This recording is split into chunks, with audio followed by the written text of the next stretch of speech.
Hello, everybody. Hello.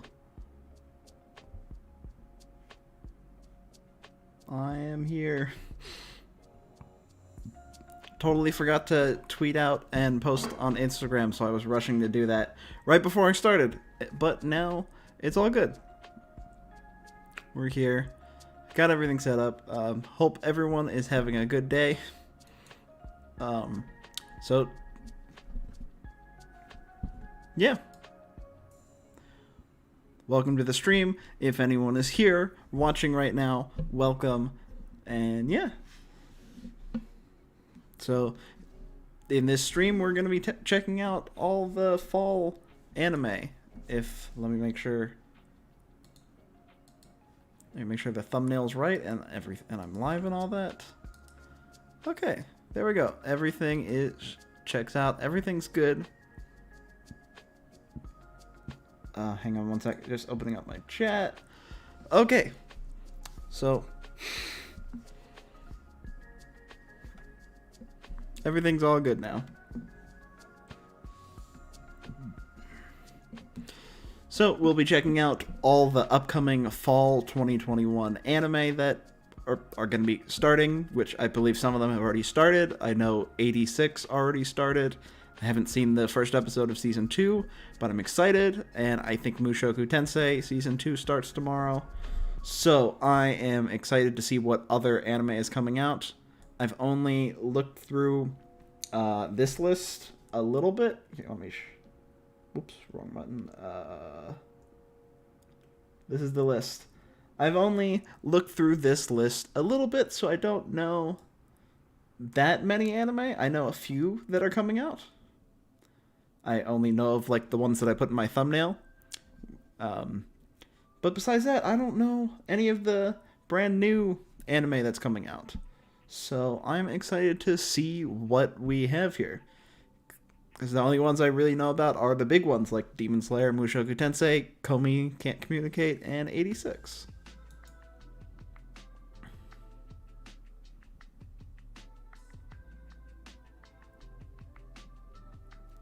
Oh, does my audio sound okay too? Hang on, I got something over here. You guys just saw that. Hopefully I didn't leak anything over there. Give me 1 second. I need to check one thing. My audio might be a bit weird. Okay, good. Nothing showed here. It says something about my audio. Give me a second. Let me just listen to it.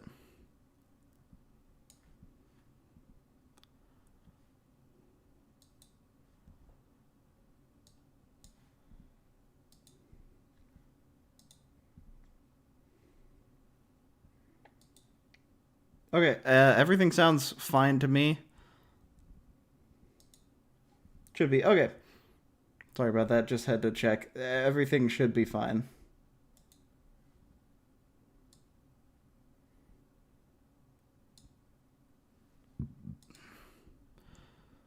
Okay. Good. I don't quite know what that meant in the YouTube settings that popped up there, but... Oh, wait, I'm actually going to move this over here, too.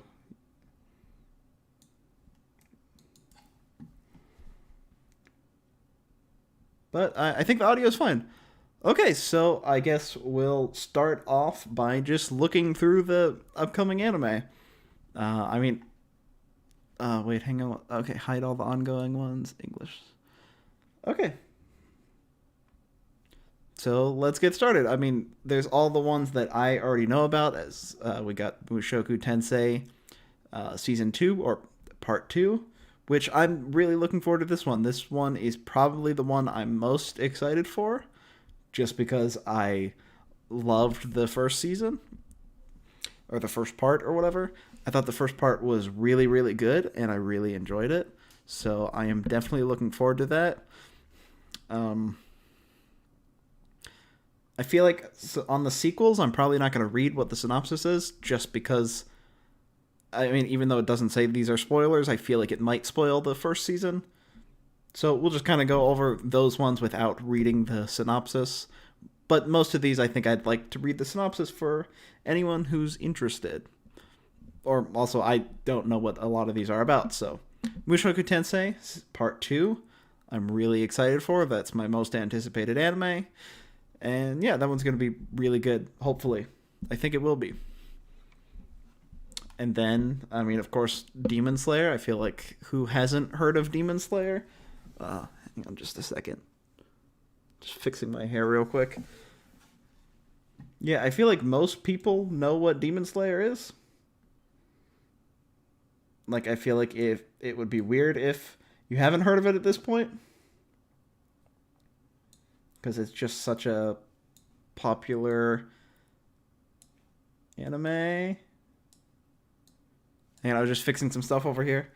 But yeah, Demon Slayer, Oh, wait, they have 2 Demon Slayers here. I forgot about this. They're redoing the Mugen Train arc. So we have the Entertainment District arc, which won't be till December. And then the Train one, which is October 10th. So in about a week or so? Okay. Yeah, 7 days, 1 week. Okay. I don't know how to feel about the Demon Slayer. Oh, wait, I don't have my...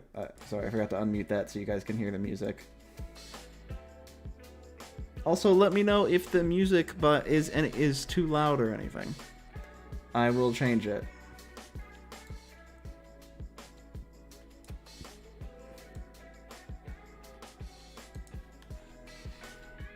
Okay, so I don't know how to feel about what they're doing with Demon Slayer, where they're basically doing the train arc again, or the movie arc.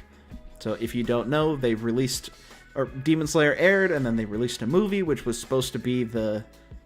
like, you were supposed to have to see the movie to see the next season that was coming out. Or at least that's how it was advertised and marketed. Like, you had to see this movie. And I feel like everyone who liked Demon Slayer saw it. It was the biggest... I think it's made the most money out of any movie to ever release in Japan. And then... a little while ago, like I think a week or 2 ago, they announced that they're redoing the entire arc again, just in the show this time. Which I don't really like that, but it is what it is. I'll watch it either way, and I'm mostly looking forward to December 5th when Demon Slayer starts. I am excited for Demon Slayer, but not nearly as much as Mushoku Tensei, since it's just going to be the same thing for the first, 7 weeks. So I'm more interested in the Entertainment District arc for when that starts. And then next up, we have... hang on a second. I gotta move closer to my microphone. So the next one that is coming out that I'm also excited for, just because I've heard really good things about the manga, is Komi Can't Communicate, right here. Which I kind of just have the gist of what the show's about. So I'll probably read the synopsis real quick. Oh, it's releasing like a week afterwards here. So it says it streams weekly on Netflix beginning October 7th in Japan and then October 21st outside of Japan. At least Netflix is getting a little bit better with that, so I'm looking forward to that one. And I'm going to go ahead and read the synopsis real quick, because it's pretty short, and I only know, I don't quite know the entire plot of Komi Can't Communicate. So, let's go ahead and read it. It says, socially anxious high school student Shoko Komi's greatest dream is to make some friends. But everyone at school mistakes her... oh, hang on one second. But everyone at school mistakes her crippling social anxiety for cool reserve. With the whole student body keeping its distance, and Komi unable to utter a single word, friendship might be forever beyond her reach. Okay. That one I don't... yeah, I'm excited for this one. This is exactly what I thought it was going to be about. Kinda. And I've just seen her, pick... what is the word? Panels. I've seen manga panels from Komi Can't Communicate. It was kind of like when Nagatoro, or Don't Toy With Me Nagatoro, I saw a ton of pictures of the manga from that first, and then when it came out, it ended up being really good. And I've heard really good things about this, so I'm looking forward to it, and hopefully they do a good job with the adaptation. And if they don't do a good job, I'll probably read the manga because I've just heard really good things about this. But I think it'll be good. And then the next one that's come, the world's finest assassin gets reincarnated in another world as an aristocrat. Okay. Our first new isekai, not including Mushoku Tensei. Let's read this. Normally with these types of things where I go through all of these anime in the videos that I make on my channel, I only pick the ones that I want to talk about or sound interesting, so I'll kind of read a little bit of what it's about, and if it sounds interesting, I'll do that one. But I think on this stream, I'm just going to go through every single one and see. Normally, I would have probably just skipped over this one just because it kind of just seems like a generic isekai. But let's go ahead and read what this one is about. So, when a great assassin is reborn in another world, he finds himself the heir to a long line of killers from the shadows. With both his modern-day knowledge and experience, and the special magic and techniques of his new world, he could very well become the most unstoppable assassin in history. That sounds like it could be kind of cool. It just kind of seems like it's an isekai, and he's born into an assassin family.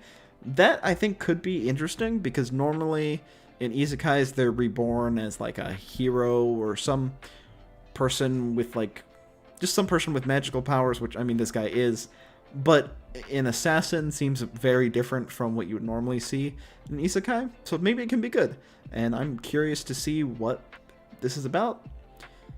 I might wait to see, like, how people are reacting to it online to see if they like it, or see if people are liking it or not, but it sounds like it could be pretty cool. I'm interested to see what happens with this one. It seems like it could go either way. And then next is 86 Part 2. I mean, there's no synopsis. I'm not going to read that. And I'm really excited for this. 86 was a really good anime from, when was it? The spring season? Winter season? I think it was spring. And I just really enjoyed 86. I think it could have been a bit better. 86 was one of those anime where I just kind of wanted to see more, and I think it could have gotten a lot better, and now we are actually going to see more, so I'm really excited for this. The first episode's already out, and I will be watching this later tonight after I finish live streaming. So I am really looking forward to that one. I think it'll get a lot better from here on out. I'm really curious to just see what happens in the story. Then, we already went over the Demon Slayer one. Then this one, oh wow, that's a longer synopsis than the rest. World's End Harem. This one I have heard of. I remember seeing it on Twitter, and a bunch of the comments were like people freaking out, or people surprised that this was getting an anime, because apparently it's very similar to like the whole thing that happened with Redo of a Healer, where it is very close. It's basically a hentai. So who knows what'll happen with that one. Maybe there will be a lot of drama around it, or a lot of people freaking out about it, just like Redo of a Healer. But let's go ahead and read and see. Let's see how bad could this get. Like, from the plot, how intense could it actually be? So let's go ahead and read it. The time is near future Tokyo, Japan, 2040. Retio? Looks like it says ratio. Retio, a young man suffering from an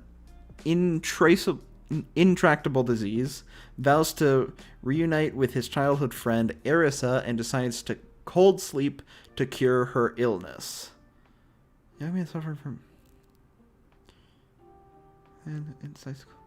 cure her illness? I thought it was his. Okay, whatever. I don't know. That sounded a little weird. Okay. When he wakes up 5 years later, the world was undergoing a major transformation. The MK male killer virus kills 99.9% of men on the planet. The ground was a super harem with 5 billion women for every 5 men. Oh boy. Oh boy. I could tell where this is going already. Only 5 men, numbers, are resistant to the MK virus. One of them, Retio, is required to mate for the survival of the remaining women and humankind. Harem life waiting for the world after the pandemic at the same... Harem life waiting for the world after the pandemic. At the same time, Retio is involved in a global conspiracy over numbers. Can he overcome the temptation and save the world? Oh boy, yeah. Well, I'll probably... Oh, it's gonna be on Crunchyroll? Source Crunchyroll. This is from Crunchyroll? Really? Man, I'm kind of surprised. I don't know. I think Crunchyroll tends to not... I think Crunchyroll does have some ecchi stuff, but I don't remember anything being too intense. There is some pretty weird or wild anime on Crunchyroll, I guess, but I don't know. Oh. Hang on, over here it looked like my stream was about to crash. The internet went down a lot. Let's check this out.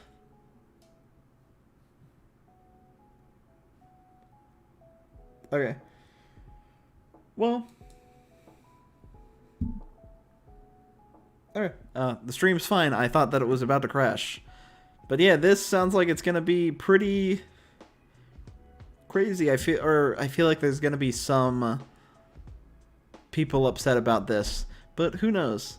I've been working on a video for a while, or I've been wanting to make a video for a while talking about ecchi anime. So I have watched a lot of ecchi anime on Crunchyroll, so I'll probably end up watching this one too.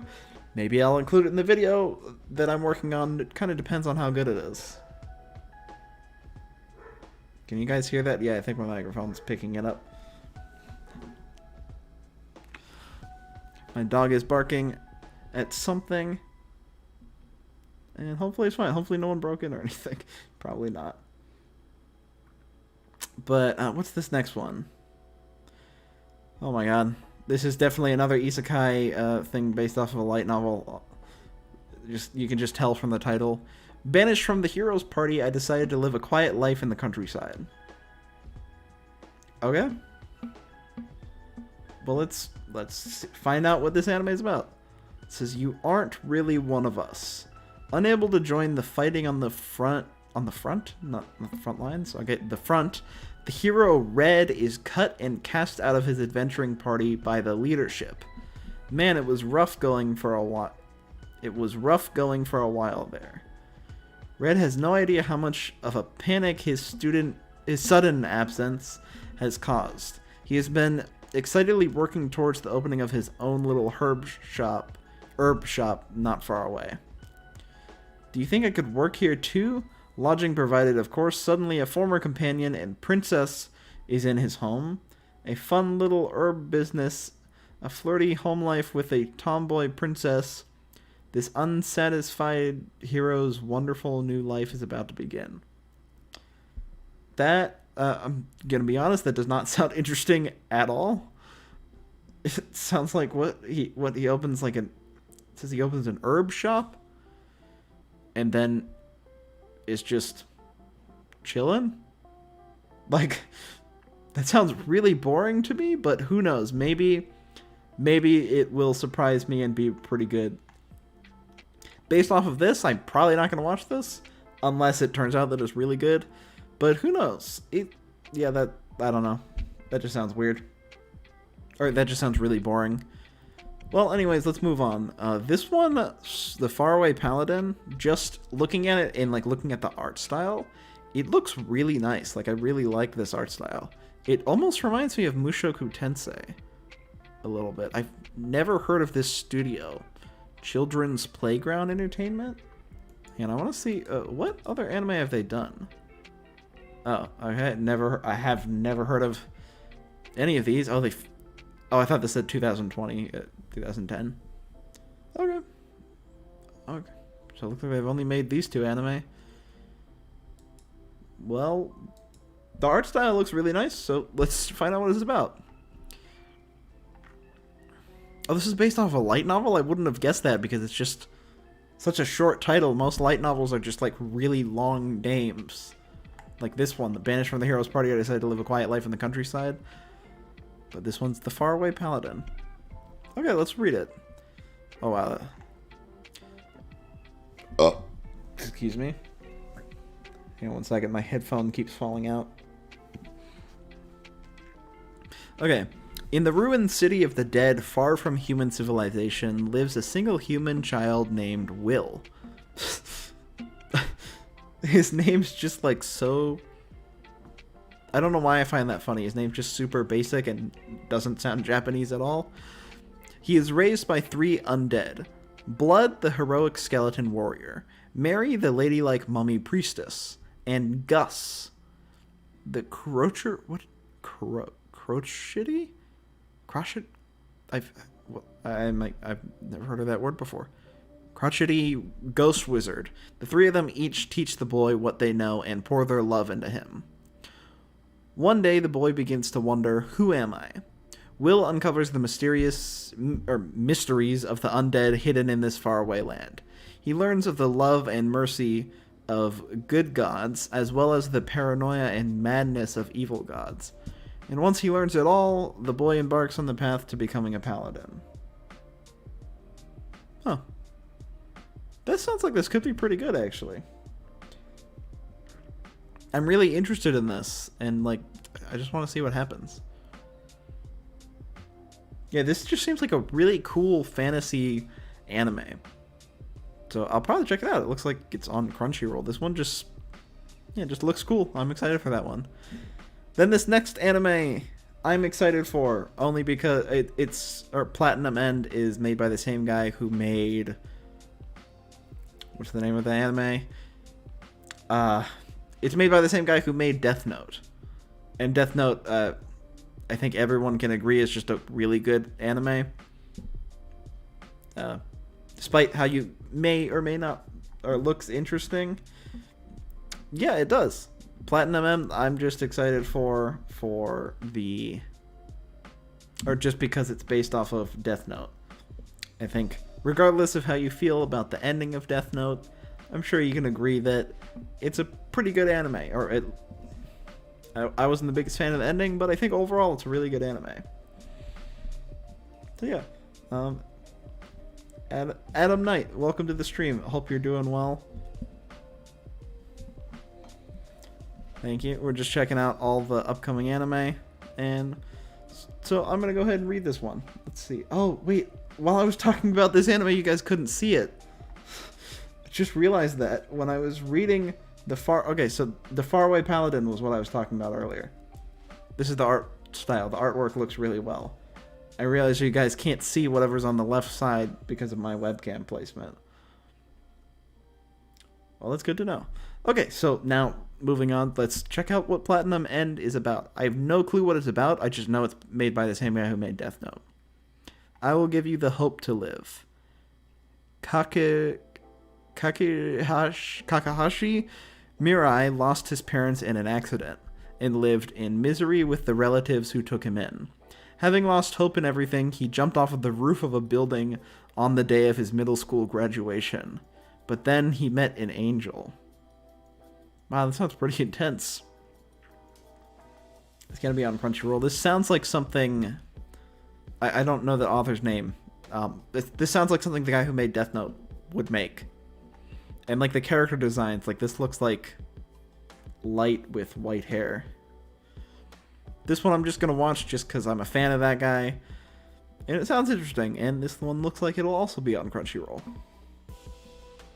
And then this next one right here, Miroko-chan, I have been interested in ever since I saw the first teaser image for, which from what I've heard, it sounds like a slice of life horror, which I've never seen before. So I've been interested in this ever since I saw the teaser picture for it. I have no clue what it's actually about. I know that it's like this girl can see ghosts or something like that. But I'm curious, is this comedy and horror? So let's see what this is about. Whoops. A normal girl was living a normal life until she wasn't. Well, okay, what happened? One day she could see One day she could see everything. Hello? Who is it? Hang on one sec. Sorry. Yeah.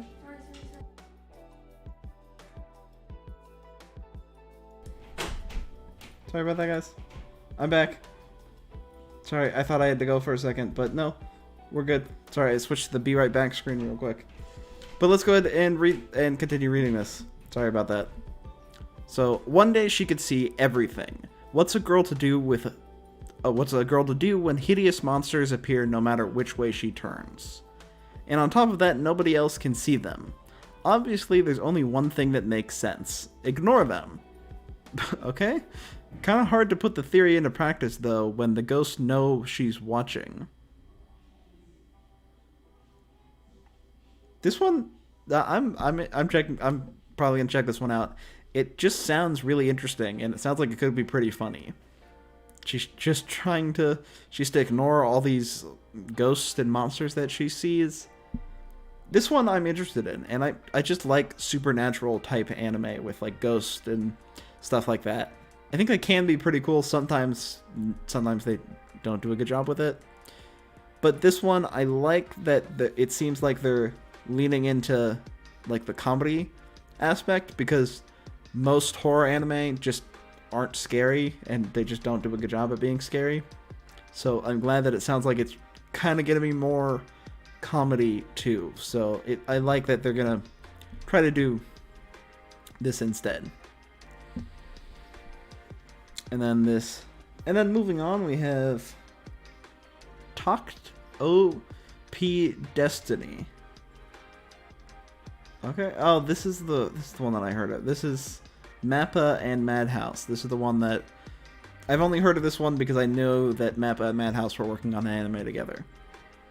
And Mappa's has made some really good anime. So is Madhouse. Mirako-chan manga have very scary ghosts. Okay, so maybe it won't be as funny. Maybe it'll be more scary. Well, I'm interested in that then. I'm curious how creepy they'll turn out in anime. Because for me, horror anime has never really done a good job. So who knows? You're excited for that one? Yeah, Mirako-chan or Talked? Probably Mirako-chan. I'm excited for that one too. It just looks like it'll be interesting. And I'm also excited for this one, if that's one that you're talking about, because Mappa and Madhouse are a pretty good studio. So yeah, I'm curious though, because I've heard that manga is generally more scary. Like Junji Ito is known for having like really good horror manga, but the anime was really bad. So I don't know, maybe it's just more. So maybe they'll make the ghost really scary in the anime too. That's what I'm hoping for. But I like the idea that it's gonna be comedy too. Hey, when is this one? Oh, this one's airing tomorrow. You're talking about both? Okay, yeah, I'm excited for both as well. It looks like we don't have to wait too long. Mirako-chan is coming out tomorrow, and then this one only 2 days? 3 days? 2-3 days? So yeah, I'm curious what's going to happen with this one. I'll probably watch this one tomorrow once it comes out. And then this one, Talked OP Destiny. I'm curious what it's about. I'm just excited for it because of Mappa and Madhouse, because they both do a really good job they do a good job making anime. So let's go ahead and let's see what it's about. The world completely changed when... Oh, wait, what does this mean? Media Mix Project. I don't know what that means. Okay. Never mind. Continuing. The world completely changed when it was struck by a black meteorite which produces grotesque monsters called D2 that have overrun the land and its people. D2 very quickly banned all music, which was the one thing able to overcome them. Okay. But there are people who resist the D2. They are young women who hold the power of music. The music cart, with the guidance of a conductor, these young women use the greatest music scores in human history to defeat the monsters. The anime takes place in America in the year 2047, which has fallen to ruin thanks to the D2. Talked, a conductor, is partnered with a music cart named Destiny. Talked yearns for music to be returned to the world, and Destiny wishes to destroy the D2. Their aim is to travel to New York. Okay, it kind of caught me off guard when it said that they're like playing music to defeat the monsters. I think this could be pretty good if the music's good, which I'm sure it is. Anime is usually really good with that. Yeah, I mean, I'm actually kind of excited for that one. I'm down for that. As much as it sounds a little silly playing music to beat monsters, anime does a really good, or in general, from what I've seen, most anime does a really good job with the music. So I'm down for that. They're playing music. If the music's good, which I'm sure it will be, I think that could be pretty good. I'm actually looking forward to that one. Or I'm looking forward to it more now, actually, from the synopsis.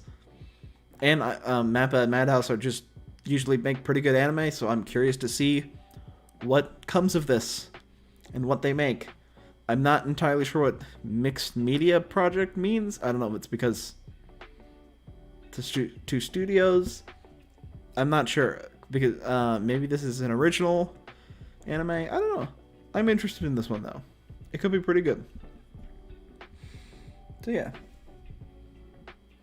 Okay. Well. Oh. Only 2 more days for that episode, and then let's scroll down. Here, I'm gonna make sure I'm not blocking any of them this time.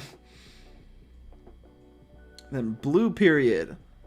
There's already 2 episodes out. Streams weekly on Netflix beginning September 25th. Japan, October 9th outside of Japan. Okay, so we won't see that for a little bit. It seems like Netflix is starting to kind of drop the Netflix jail, at least slightly, a little bit, with Blue Period and, where is it, also Komi-san. Even though it's releasing later than Japan, it's not by months apart. It seems like it's actually doing it. And this one I only know because I saw it on Netflix in like the coming soon area, and I'm interested in it because it's about I think it's about a painter. I think. Here, let's go ahead and read the synopsis to make sure I'm right before I get into talking about that.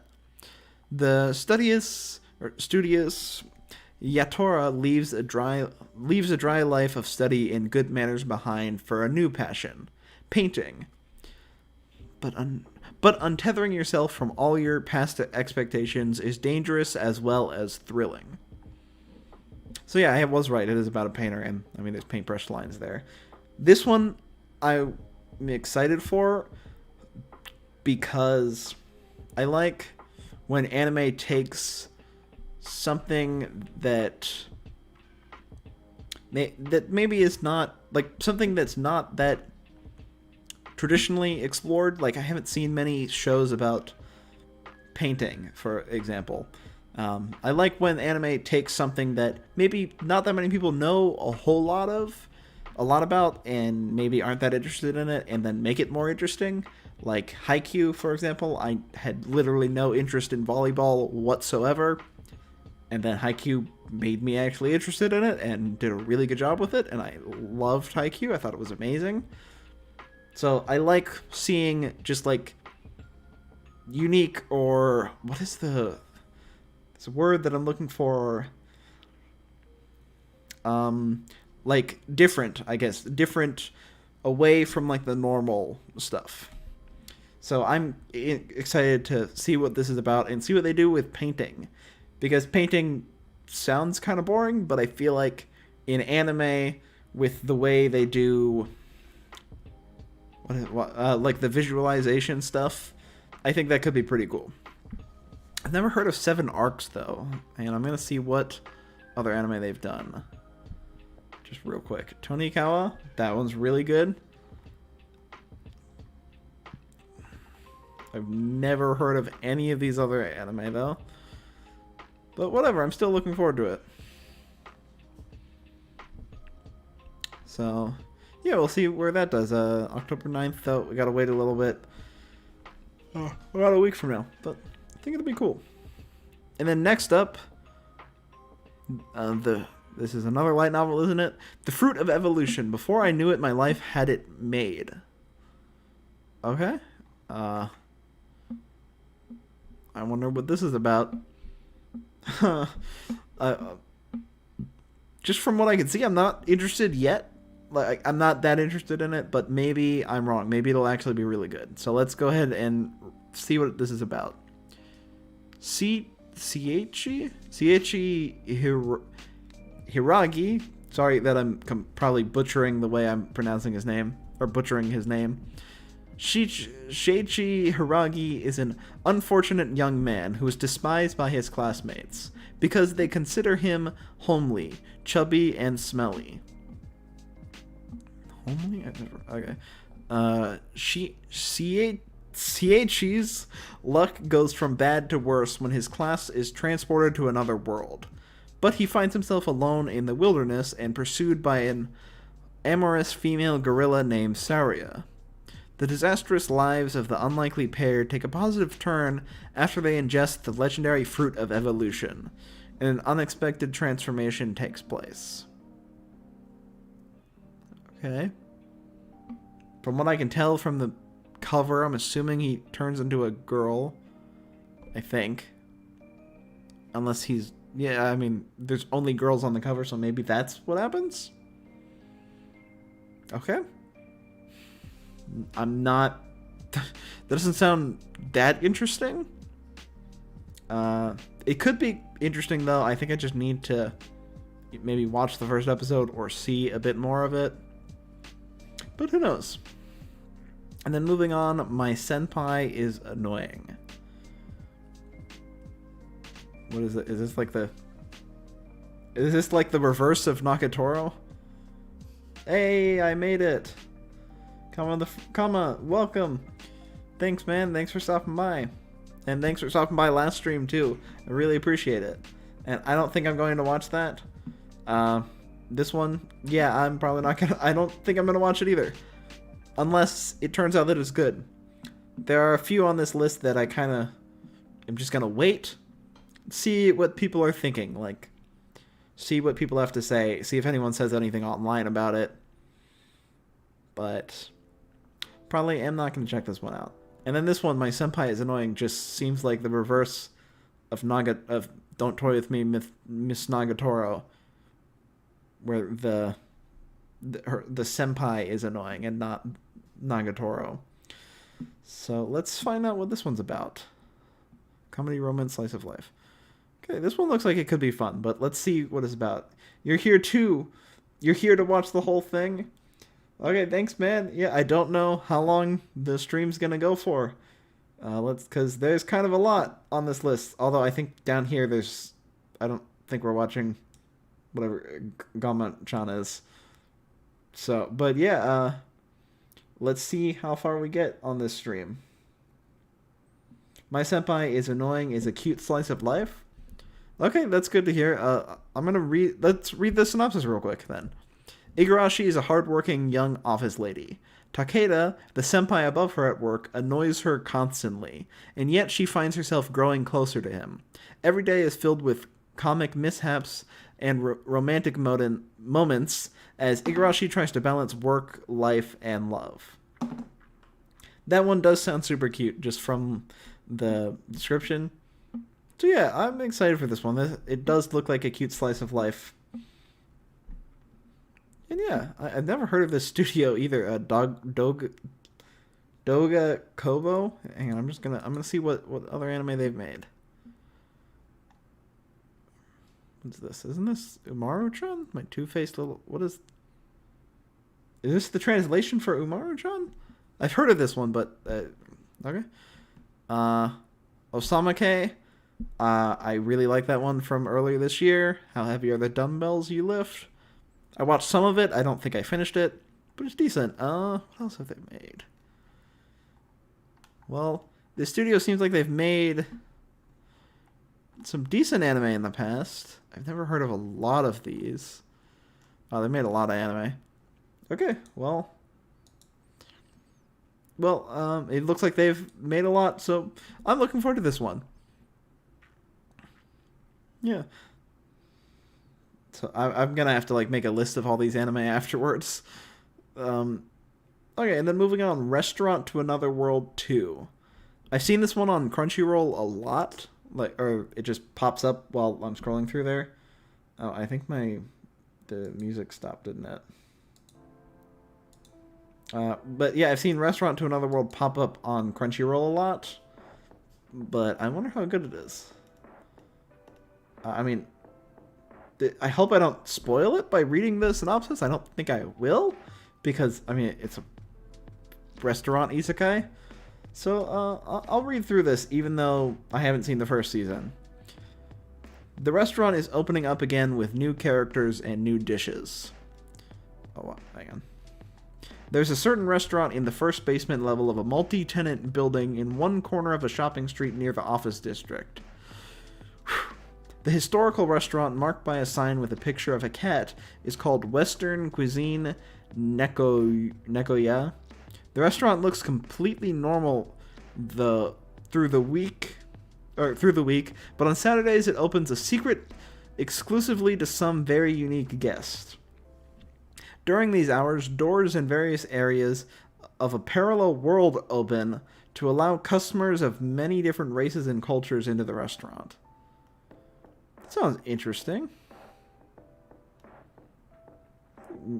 I might check out the first season. That sounds like it could be interesting. Cooking doesn't sound that interesting, like a cooking or restaurant anime, but I mean, I really enjoyed Food Wars.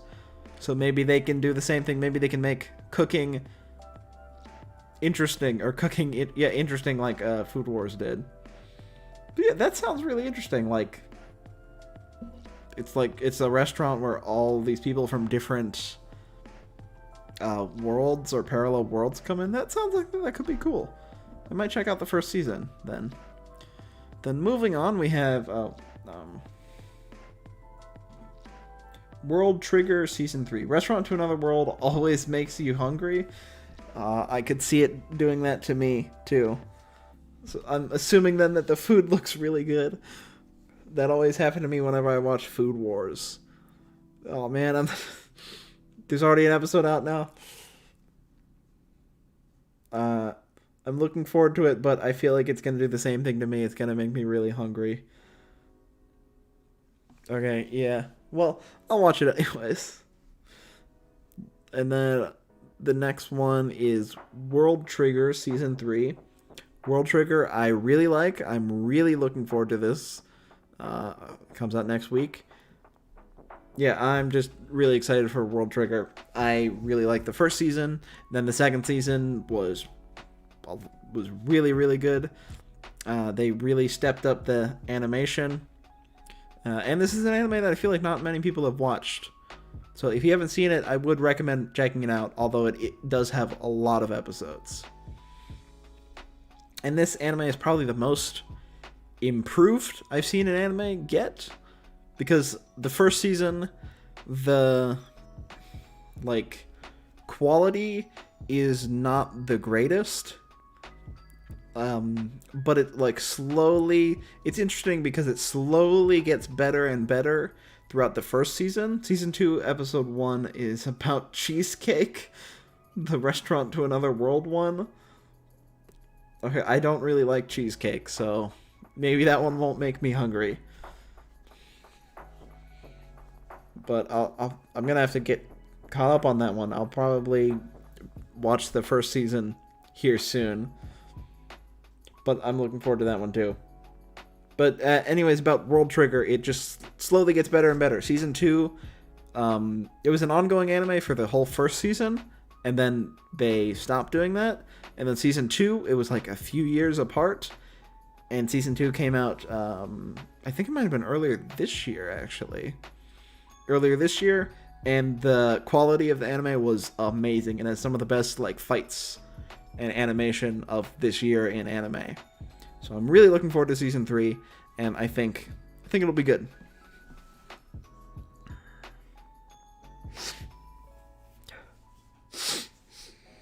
I'm hungry thinking about Food Wars, dang it. Yeah, I know. That'll happen. Yeah. Yeah, Food Wars, the food always looks so good. The food looked well, I mean, of course they would look really good because I mean in that anime it does some interesting things to the people who smell the food. It's like foodgasms, it's weird. But yeah, I'm actually getting hungry now too, thinking about Restaurant to Another World and Food Wars. And that's probably gonna happen while I'm watching Restaurant to Another World. Which I'm actually kind of glad that Food Wars ended because it would always make me hungry while I was watching it. Man, I'm actually really hungry right now. Okay, let's just keep going. I kind of stopped thinking about Food Wars too. Okay, the next one, Irina, the Vampire Cosmonaut. Okay, first two episodes were pre-screened in Japan on September 4th. Okay. Oh, but this comes out tomorrow too.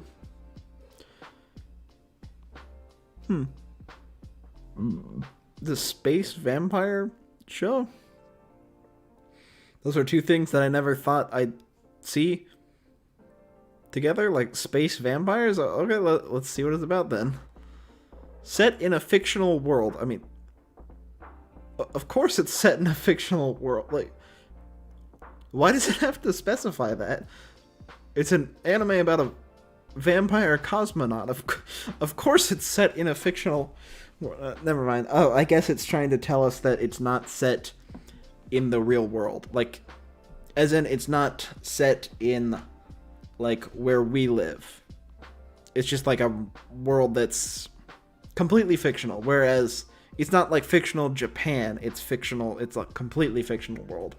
I think that's why they specified it, but, I mean, I figured that it wasn't real. But anyways, 10 years after a long war... Or a long war divided the world. 10 years after a long war divided the world into two superpowers. The Union of Zemitra Republics in the east, and the United Kingdom of Arnok in the west. Both of these superpowers now test their ambitions against each other in a space race. In 1960, the Union's Premier Gurgevy announces Project Mektat. What is that word? Mektat. Dream. It says Dream.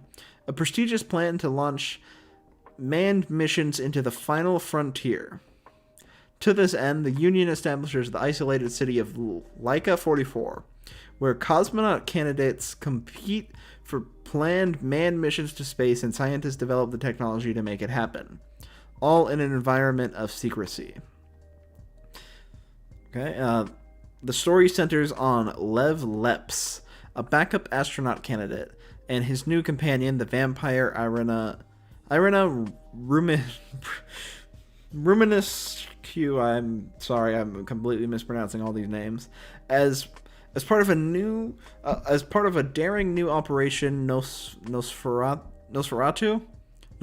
project, or Nosferatu. Oh, this is Project Mektat. Man, there's so many words that I just can't pronounce in this. Jesus. Project Mektat will use Irina as a test subject for various conditions expected in space, and ultimately as part of a manned mission, with Lev overseeing Irina's training as a cosmonaut. For reasons of their own, both of them dream of going into space. Okay. Besides all the words I couldn't pronounce, that sounds like it could... Oh, there goes my headphone. That sounds like it could be pretty cool. Just because... I mean, maybe. Vampires and space just are two things that I just think would be cool together. But, we'll have to see how this turns out. This one just seems like... The only thing that seems interesting to me is vampires in space. The actual story here, I don't know. It's fine. Oh, and then right next to this one is another vampire anime. Okay, the vampire dies in no time. Okay, let's check this one out. Oh, Madhouse. Again. Okay. Let's see what this is about. Set in modern Japan, this is the story of vampire hunter Ronald.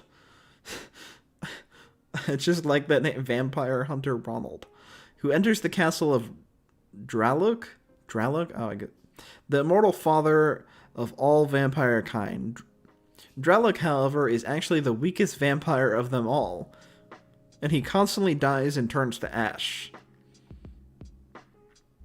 The missing children had already killed him several times and destroyed his castle too, so he goes to live with Ronald in his office in Yokohama. Draluk and Ronald work together to solve vampire-related incidents all over Japan, but Draluk always dies at the worst moment. That one sounds funny. That one actually sounds more interesting than the space vampire, or the vampire cosmonaut. Yeah, the vampire dies in no time actually sounds really funny. I'll probably check this one out, because it sounds funny. I'm kind of surprised that it's more interesting than that. I'm raiding in Destiny 2 while I listen about vampires in space, and that is two things I never thought would clash. Yeah, that's what I was saying. That's why I never thought I'd read the vampire cosmonaut out loud. I never thought that would be a thing, but definitely I am looking forward to that. Or I don't know if I'm looking forward to that. I'm more looking forward to the funny vampire one.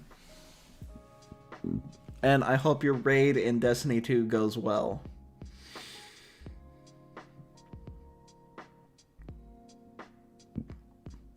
Hopefully it does. Oh, what?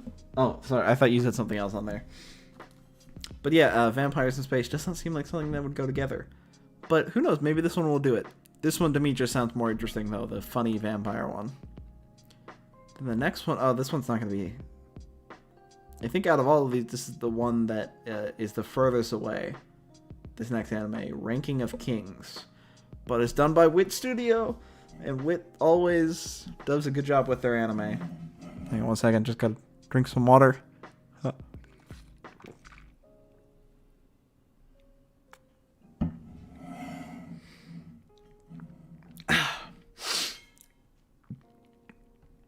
But yeah, I really, really like Wit Studio, so... Let's see what they do. Consecutive 2-course series. Oh, okay, so this one, the Ranking of Kings, is probably gonna be ongoing into the winter season as well. So let's see what it's about. I think Wit Studio just makes good anime. So, thank you. We just finished the third part, so I'm able to pay more attention now. No problem. I hope that you succeed. I hope that you succeed in the raid. And it's fine if you can't pay attention to the stream if you're trying to finish your raid. It's okay. I know Destiny raids can take a long time. Okay, so let's see what this one's about. Ranking of Kings. Boiji. Boiji is a deaf prince who lacks power and sword-wielding ability. He's also the heir to the throne, and has high hopes for his future. After finding a friend in the Shadow Kage, Boiji sets off on his grand adventure to become the greatest king the world has ever seen. Oh.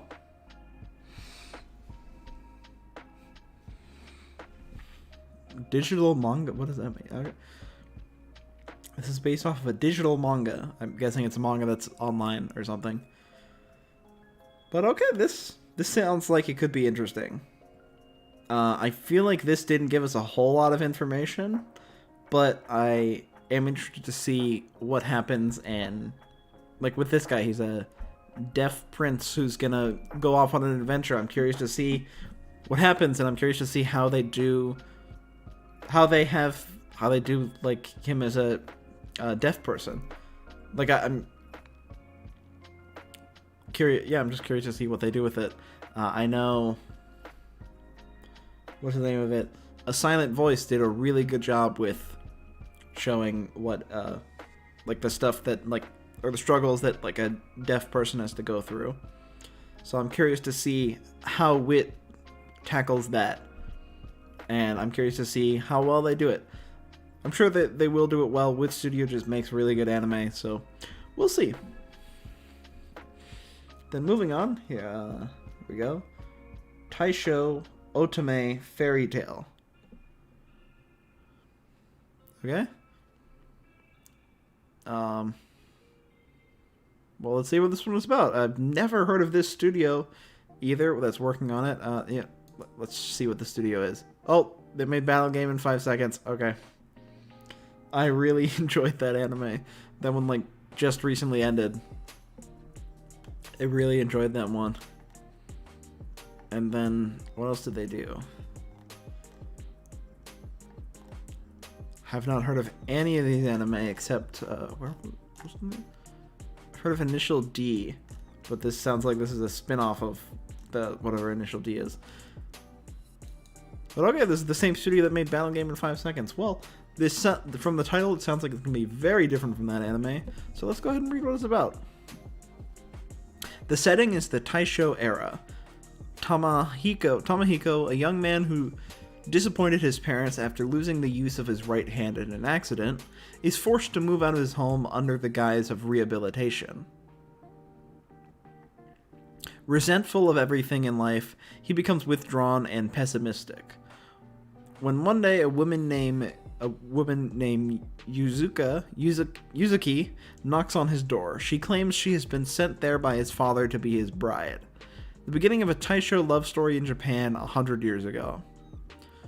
Okay, that sounds like that could be good. Sounds like it could be a cute romance anime. It says historical here. Is this I wonder if this is this supposed to be based off of a true story? I feel like no, but who knows? But yeah, this just seems like this could be a cute romance. I'll probably check this one out. See what they do. Then this next one, Sakugan. What is... I wonder what this one is. This looks a lot like Fire Force. The art... let's see. I'm going to see who... it does look a lot like Fire Force. Is there... who's the... I can't find it. Never mind. They don't have it on here. I was going to see who made the anime. Boyo! Yo! Yo! How's it going? Thanks for stopping by. Hope you're having a good day. Or night. Or... oh yeah, it's night. It's nighttime for me, but whatever time... I hope you're having a good day or night. What's a good romance anime on Crunchyroll? I feel like I watched one recently. Clannad is pretty good. I don't think Clannad's on Crunchyroll, though. Clannad is a pretty good one. It's on Netflix, but the second half of Clannad isn't available there. Toradora is YouTube. Oh, yeah. I haven't seen Toradora, but I've heard that that's good. I really liked... There's a romance anime on Crunchyroll called Golden Time, which I really liked. Which I think might actually be made by the same guy who made Toradora. I could be wrong. Oh, YouTube, man? Yeah, thanks. I am doing pretty good. But I've heard Toradora is good, so maybe check Toradora out. And Golden Time is one that I watched that I really liked, which I think is made by the same person. You know what? Maybe... here, I'll just... I'm gonna pull this over here real quick. Just look real quick. It won't take long. I'm gonna just see what romance anime they have on there, because there's probably one that I'm forgetting. Romance. Okay, I'll look at that real quick.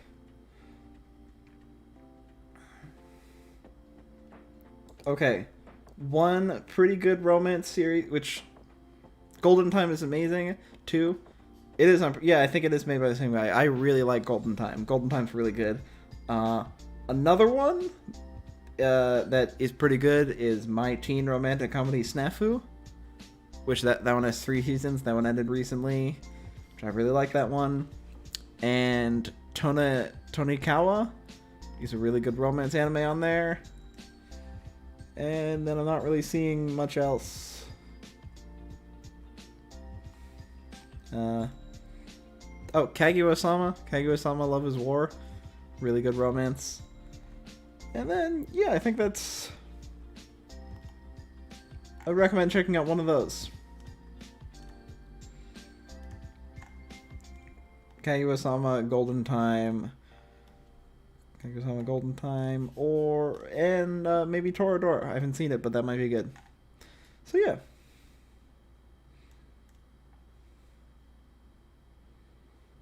Okay. And I actually am going to check real quick over here to see if that's right, to see if Golden Time is made by the same guy. I'm just checking on my anime list. Wait, I can actually show you guys this. Here. We're on my anime list. Let's see. Who wrote this? Where do I go? Staff. Is there creator? I'll just go to the... I'll go to this. Oroaigeru and Tonikawa was pretty good, though I'd suggest Oroaigeru personally. Yeah, Oroaigeru is really good. I agree. How do I see the creator of this? Sorry, let's go through here. Thank you for the recommendation. No problem. Hope you enjoy it. Sound director. And so if I can't find it, I'll just leave it at that. Is the original creator on here? Recommendation? Yeah. Okay, this is the original creator. There we go. Let's check real quick. Yes, she made Toradora and Golden Time. Okay. All I wanted to see. But yeah, no problem. Of course, anytime if you need recommendations, feel free to ask. I'm totally fine with giving some out. You can use Google. Oh yeah, I could have just Googled it. Thanks, Boyo or Bio. Yeah, I could have just Googled it. Well, it's too late. I went through my anime list, and they do. The girl who wrote or made Golden Time made Toradora. So yeah, that's interesting. I think it's kind of like they wanted to make 2 romance animes and was like, okay, I'm going to make one set in high school, and then I'm going to make one set in college. Yeah, that's interesting. Okay. Well, now I know. That actually makes me more interested. To each their own, I guess. Yeah. I could have just Googled it. Sorry, you made a really good point. That makes me want to check out Toradora more, though, just because of how much I like Golden Time. And then let's move on to whatever this one is. VCRX hosted world premiere on August 5th. This one looks a lot like Fire Force from what I can see here. Just like the character designs and like the fire there looks kind of like Fire Force. But let's read it. Let's see what this is about. In the distant future, humankind lives shoulder to shoulder in a cramped colony divided by bedrock. Outside the colony expands a dangerous, undeveloped area known as the Labyrinth. Those who risk their lives to explore the Labyrinth and mark undeveloped areas are known as markers. Memimpu?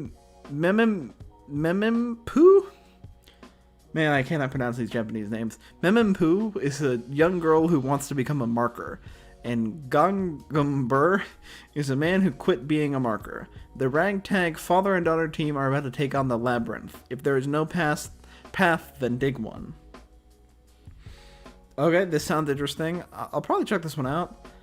It reminds me a lot of Decadence, just from the name of it, or not the name, the description. Decadence was an anime that came out last year, I think. At least that's the reason it sounds similar is because I actually don't know. Why does it sound... What? Oh, I guess, like, going and exploring this place, and it looks like they might fly around. It looks like they might use some sort of mechs, because it says mecha. I don't know, but... I'll probably check this one out. This one sounds like it could be pretty interesting. And this will be on Crunchyroll as well, so definitely check that. It sounds like Black Bullet vaguely. I haven't seen Black Bullet, so I don't know. Yeah, it seems like it could be interesting. It kind of... This line right here, if there's no path, then dig one, that reminds me of, like, Gurren Lagann. But this sounds like it could be interesting. And then, the next one... What is this one about? This one, the title sounds interesting. Deep Insanity, The Lost Child. Sounds like this is going to be intense. Wow, okay, let's read this one out. This one just seems like it's gonna be... Why do I feel like this one's just gonna be kind of messed up? Then, madness and unawakening sleep. Randolph syndrome. This new illness is slowly but steadily approaching humanity, caused by the huge underground world Asylum that appeared in Antarctica. There are strange creatures, different from the Earth, and unknown resources. People bet their lives on the depths of the mysterious new world to get huge wealth, organizational plots of their own ambitions. And here alone, a young man with a wish in his heart is trying to challenge the front line of Asylum. I feel like this one's just going to be depressing, part of it. The reason I say that is because it sounds like it could be cool, like him exploring this world, but I'm willing to bet that he's going to make a friend with someone, and then whatever this madness syndrome is, or Randolph syndrome, is probably going to infect his friend, and there's probably going to be a scene similar to, like, Made in Abyss, where something bad happens, or where the guy's kind of going crazy. This sounds a lot like Made in Abyss, just like going into this world, or this underground place and exploring it. Yeah, this one I'm really interested in, but I feel like it's going to be sad. The Japanese have a way of shortening things in the title. Shortening things in the title.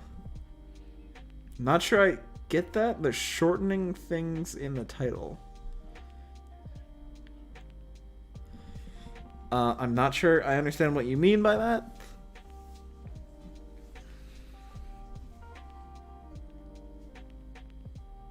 Yeah, I'm not sure I understand, but yeah. Shortening things in the title. Oh, I guess like ReZero? Like that? ReZero does that. I don't... Where like the full name is like... The full name is something else, but they just shorten it. But yeah, I'm not sure I understand that. But let me know what it was. I just don't quite understand that from that.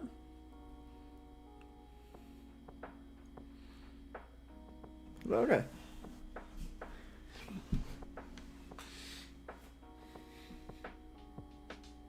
Because, like, on this one, it doesn't seem like they're shortening anything. Like, Deep Insanity, The Lost Child. I don't know.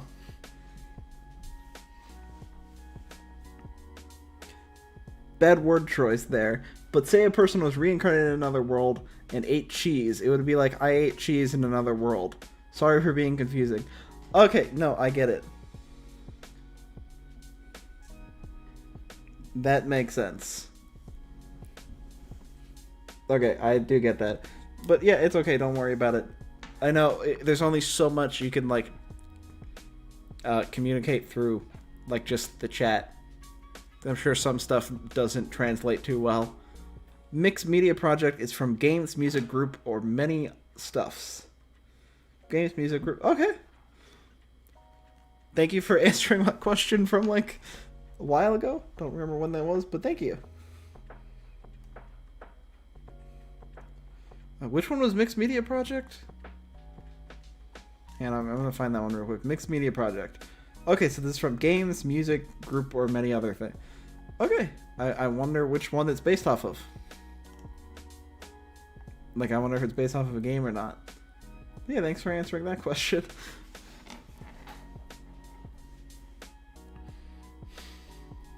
But yeah, and then this one I am going to check out. This one sounds interesting, but it sounds like it could be pretty messed up too. Then this next one, oh, this one already has 3 episodes out? Oh. Alright. I know, oh, it's done my Science Saru. I remember looking, I think I saw this one a while ago. I saw it pop up somewhere. But Science Saru, they always make really unique anime. I've never really loved their anime, but some of them are good. And Science Saru has always done, like, really almost like weird anime. Not sure if any of you guys have seen Izoken. Keep your hands off Izoken. they did that one. So I'm curious to see how this one. Let's see, this one's gonna be a weird one or not? Let's see. A young orphan named Biwa. Biwa is taken in by the powerful Taira clan, also known as the Hike. After their leader witnesses her extraordinary psychic abilities. Unfortunately, what she predicts is a future of bloodshed, violence, and civil war, inspired by the 12th century epic tale Hike Monogatari. Okay, I've never heard of that one, but it sounds like this is a famous story in Japan, but they're actually animating it. I'll probably check this one out then. I mean, there's 4 episodes out, or 3 episodes out. Episode 4 is 3 days. I don't quite gather a whole lot from, like, I can't quite make out what it's entirely about from that description, but I'll probably check this one out. It sounds interesting, like psychic powers and stuff. Probably a folk tale of sorts. Yeah, that's what I think, because it's like the 12th century epic tale, Hike Monogatari. Yeah, it probably is. But yeah, I'll check that one out. Probably after this too. Man, I have a lot of stuff to check out. Well, maybe not. I think the only shows that are out right now are this and then 86, first episode. So, okay. Then let's move on to the next one.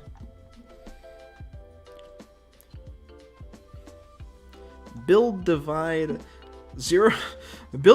number 000000 Code Black.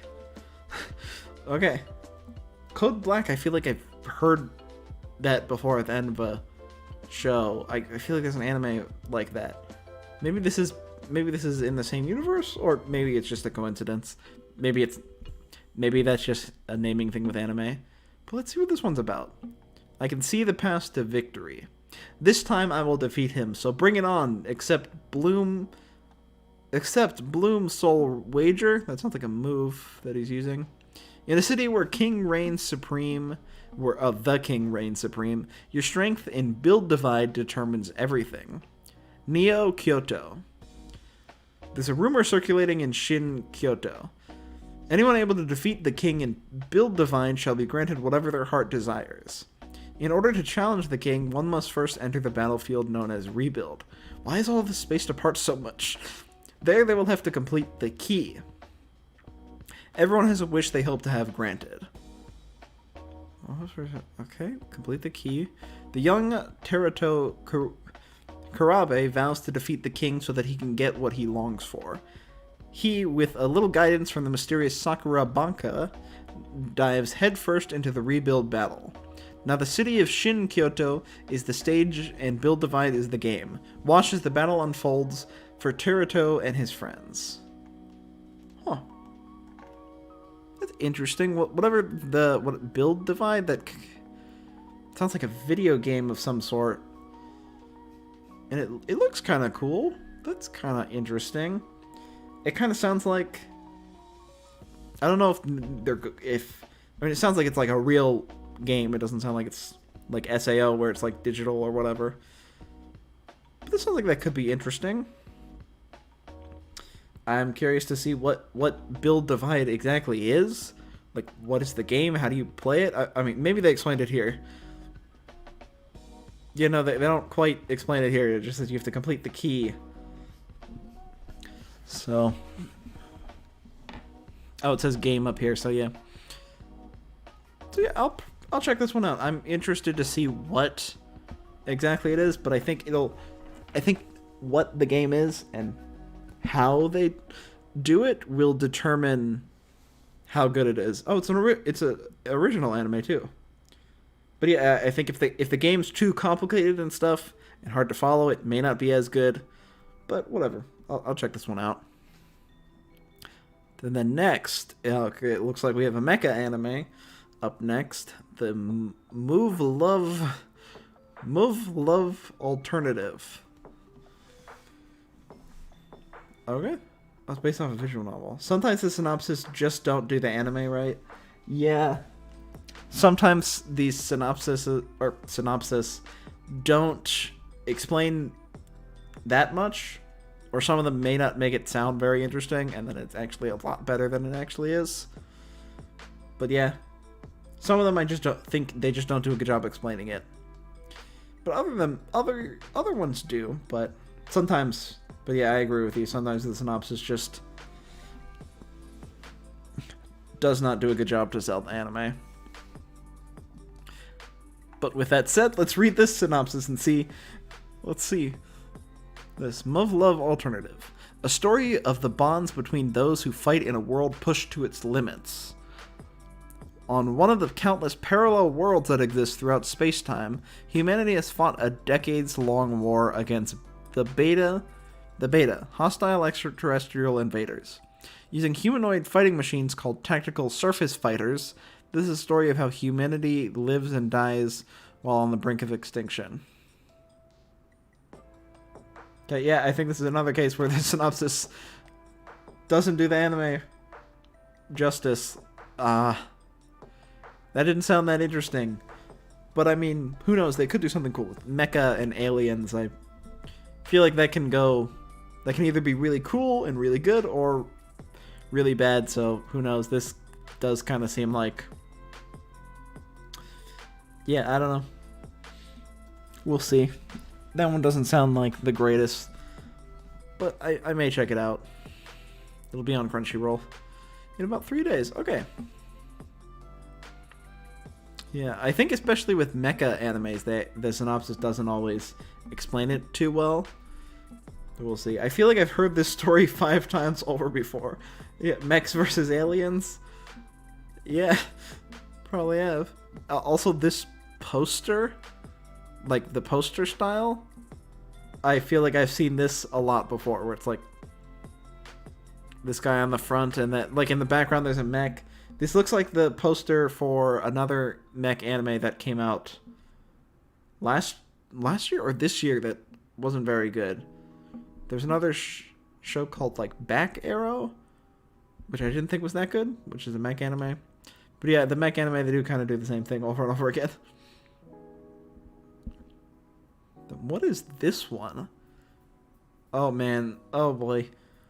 Oh boy, I'm gonna have a hard time pronouncing this, aren't I?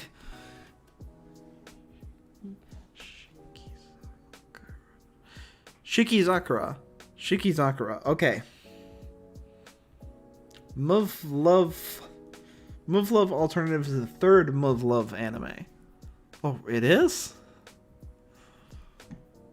Oh, okay. So is this like a series? Hang on, I want to see... okay, wrong. I was just going to see what other studios this anime worked on and see if there were other ones. Muv-Luv Alternative is its own story. Okay. I was just checking to see if this same studio made any other ones. Okay, so this is like a... Is it like a spin-off of the series? Of the Muv-Luv animes? It's kind of what it sounds like. Is it kind of like how there's like the Gundam animes and they've made like, what, like 20 of those, but each one is different? Okay. You had no clue? Yeah, I had no idea either. I had no idea that this was a series, or... But okay, is the original good, or is the other Muv-Luv anime good? I don't know. If the others are good, I'm not sure how this would turn out. But yeah, I didn't know that this was based off of other ones. If they are good, maybe I'll check them out. Let me know if you think they are. Alright. Then the next one, Shikizakura. I like this poster, like up at the top here. It's a little hard to see, but like the green and pink moon, I think that just looks cool. Oh, this is another anime original. Just like this one. Okay. Let's see what this one was about. Kakeru Miwa is an... Oh, I thought it said offensive. Or it says is an otherwise ordinary high school student, but a strange twist puts him on the front line in a supernatural battle against the menacing Oni. With the help of a fantastical powerful battlesuit known as the Yoru, Kekkuru joins an elite team that fights the monstrous Oni and defends humanity from otherworldly threats. The team is assigned to Project Oka Myojin, a shrine maiden who is prophesies to save the world, but she must perform a sacred ritual within Shizuzakura, the horizon that connects the spiritual world and physical world, that lies somewhere amid the blooming cherry blossoms and the colorful autumn leaves. But in this world, the journey to destiny is hard-fought, winding, and sometimes deadly. This sounds like it could be cool. I don't know, though. That sounds like it could be cool. Yeah, the suit, it kind of looks like Power Rangers or something. There's red, yellow, pink, and green suits. Oh, and then they're wearing green, purple, yellow. There seems to be a lot of studio originals this season. Yeah, there are a decent... Oh, wow. All of these down here are original. Original. Man, you're right. There are a lot of originals. And I wonder what else, what other originals there are. I'm just gonna scroll up real quick.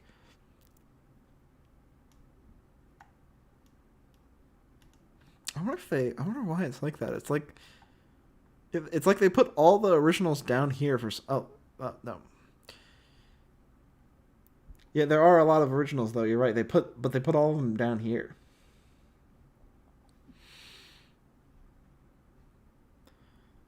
I always like original anime though, so I'm excited. Whenever there's an original anime, I get excited because it's like a new thing that no one's ever seen before. So I'm excited for that. And then this episode 2 is the first. Is the first episode out already?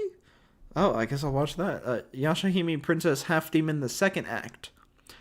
I saw the first season, and I am a big fan of Inuyasha. Or I don't know if I would say big fan, but I'm a fan of Inuyasha. Oh man, the music stopped again. There we go, I fixed that.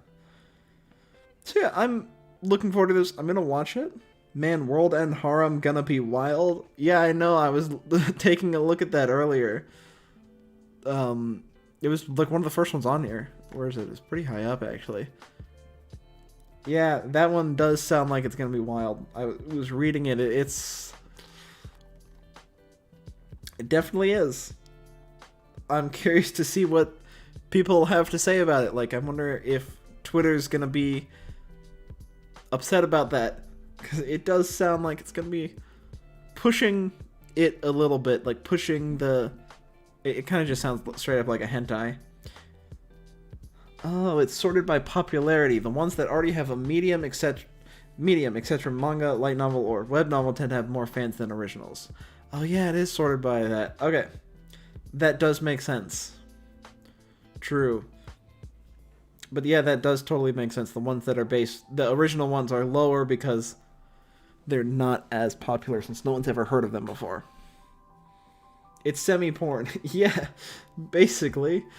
From what it sounds like that's literally the plot. If, like, our main character's driven just to repopulate the Earth, kind of. So, I mean, that sounds like that's literally what it is. He's trying to repopulate the Earth in space. Man, I feel like they could... Are they in space? Maybe not. I don't remember, actually. But that sounds like that could get... What anime am I looking forward to the most? Probably Mushoku Tensei. Which I believe is like the top one on here. Yeah, I'm looking forward the most to Mushoku Tensei Part 2. Because I just really like the first season. So I'm excited for that. I think the first episode of that comes out tomorrow. So probably that one, and then... there were a couple other ones up there. For you, it's Mushoku. My brother. I don't know if you're saying that to me, but hello. Welcome. But, oh, Bio, you're also looking forward to Mushoku the most? Yeah, I'm looking forward to it too. I think it'll just be really good. And then next to that, let's go by probably some up here. I don't know, like I'm looking forward to Komi Can't Communicate, Demon Slayer 86, which this one's already out. Platinum End.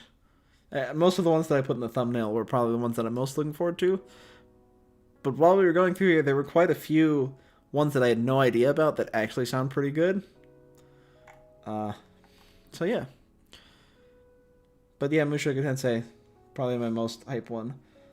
Am I the only one who looks forward to Tucked OP Destiny? What is that one? Oh, that one. I'm looking forward to this one too. Yeah, this was one that I only knew of because I know that Mappa and Madhouse are making an anime together. I didn't know what it was about, but I'm looking forward to this one too, actually. That was one of them this was one of the anime that I had no idea about. The light novels had me drooling. Light novels one. What light novel ones are there? Like these ones? Yeah, some of the light novel ones I think are good. Where? Yeah. Oh. Which light novel one was like is the one that you're most looking forward to? Bio? Yeah, I think that's it. Am I saying your name right? Bio? I feel like I am. Oh, Mushoku. That one is a light novel. I actually have some of the light novels. For Mushoku? Yeah. I'm looking forward to that one. I actually have how many volumes? Over there where I'm looking, there's a shelf, or I have 7 of the Mushoku Tensei light novels. Oh, still haven't read the second one though. Yo, what I miss? Any good anime coming this season? Yeah, there are actually a lot of pretty good ones. There's all like the most popular ones, like all the way up here that we were talking about, like Mushoku Tensei, Demon Slayer, Komi 86. It's funny how we have an isekai every season now. Yeah, that's true. We have several isekais. Yeah, there have been some pretty good ones. Like, this one sounds pretty good. My senpai is annoying. This one. There's a lot of pretty good ones. And Mappa and Madhouse are going to do some things. Honestly. Yeah, they probably are going to do some pretty cool things with that one. This one just sounds really unique. I mean, they're just singing music to beat monsters. Oh, and this is also one that's coming out. There are actually quite a lot more anime. Just finished my raid, and some of these anime sound awesome. Yeah, some of them are pretty cool. Hope your raid went well, comma. It's the new era we're living in. Yeah, new era with Mappa and Madhouse working on anime together. Is Chainsaw Man this season? No, it is not this season. I don't think there's a release date for Chainsaw Man. I think it's next... Sorry, just scratching my head. I think it's next year, Chainsaw Man. There hasn't really been any word on it since the trailer dropped. So I'm assuming that it'll be next year. I think probably like... I feel like it's going to be the summer anime. Or spring. Spring or summer, I feel like. But man, the next season, Winter 2022, is going to be epic. I don't know what's coming out next season. I feel like... What was one of them that's coming? Oh, Attack on Titan. Part 2. Yeah, I don't know a whole lot of them. But I'll probably check that one out. Shate no Paladin is probably going to be the best this season, not throwing shade to Mushoku. Thoughts on Faraway Paladin? Which one is that? I gotta go through. I've read so many, but I think that one... Oh, Faraway Paladin, yes. That one, yeah, this one sounds interesting. I've never heard of it before, but just from what I read, it sounded like it could be pretty cool. It just sounds like a really cool fantasy anime. So yeah, I am checking that one out. I'm excited for that one too. Then Rip Yushi Suzuki. Eden Zero anime director. Yusu Shizuki passed away on September 9th. Oh man, that sucks. Yeah, rest in peace. That sucks. I didn't know that.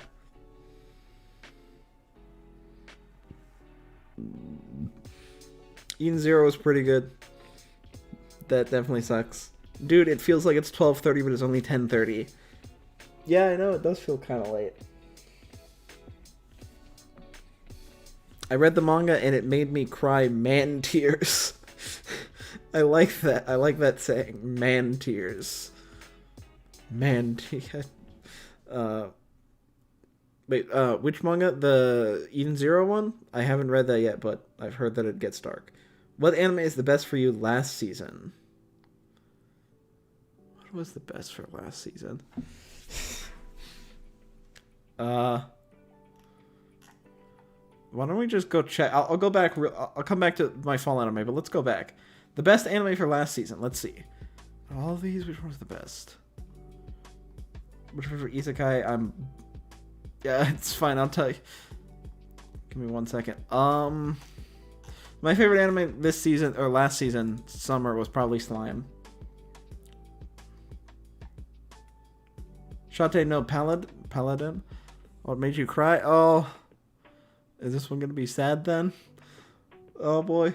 Let's see what happens. What's my favorite isekai? You're butchering that. Oh, I read that already.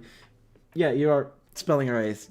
The way you spell it, in case you're wondering. Isekai. That's how you spell it. I think, unless I just spelled it wrong. My favorite isekai is between like 4. Like, I love the Slime isekai. That time I got reincarnated as a slime. Season 2 was really, really good.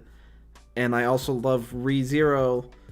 But then I also really like Mushoku Tensei. It's probably between those 3. Mushoku Tensei, Slime, and ReZero. I feel like there's one that I'm missing there. Also, Konosuba is really good. Konosuba and... Let's see. So I'm looking around to see if I have any stuff there. Oh, wait, right here. You should watch... Yonu Nao Jamisako. I'm gonna mess up. Kakayal Boni Bagalorian. Is that a real anime? Is that real? That title, I have no idea how to pronounce that. It's so wild. I'll check it out. I'm gonna have to like come back. I'm gonna have to copy and paste that. I have no idea how to pronounce that. I just finished Spider Isekai and it's actually good. I was surprised that I actually enjoyed it. Yeah, I know. That time I got reincarnated as a spider. I made a video on it too, talking about how I thought that it was pretty good, and was surprised because it's actually pretty decent. I think towards the end of Spider, the animation got pretty rough, but Spider was really good. And then you're reading my mind with the isekai opinions, man. Yeah, I mean, it might just be because they're kind of popular. They're all really good isekais. That's why. Oh, well, translated to when I woke up, I became a bagel girl. It changed. What?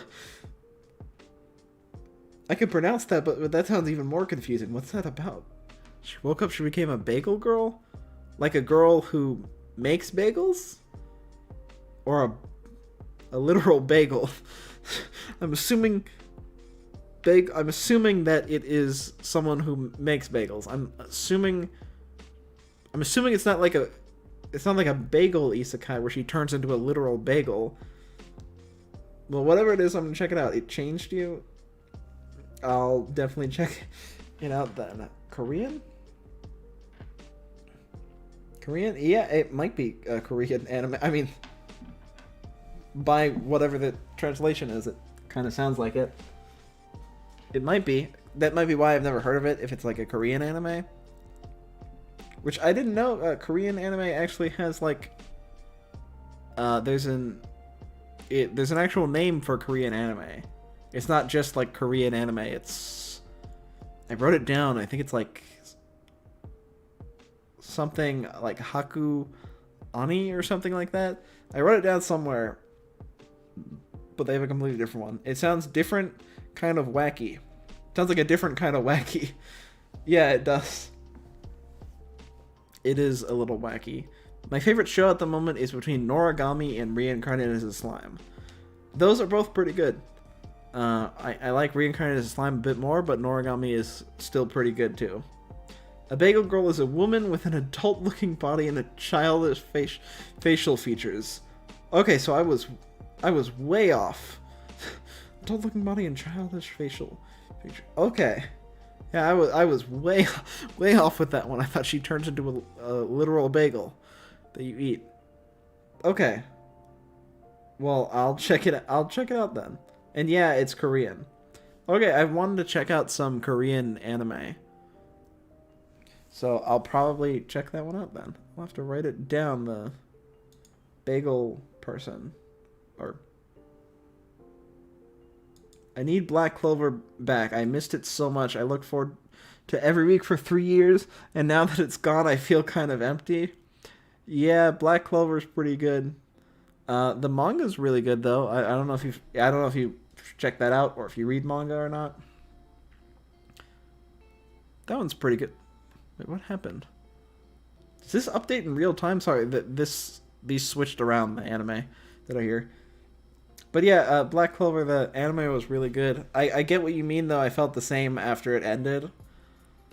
I was pretty sad, but the manga is pretty good.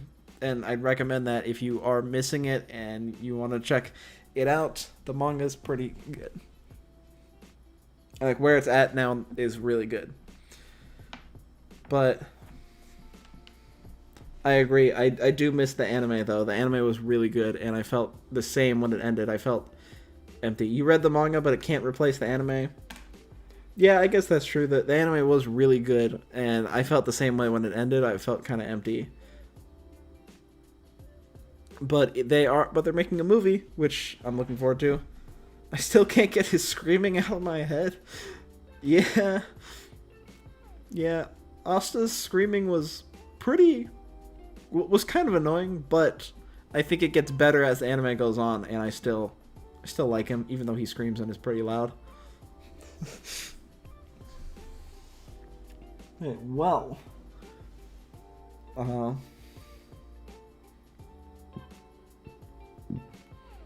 I guess I'll move on and try to read this next one. Or wait, we're on this one. Oh my god, they switched them around. I think this update's in real time. Did anything else get like super popular and get pushed up and I didn't see it?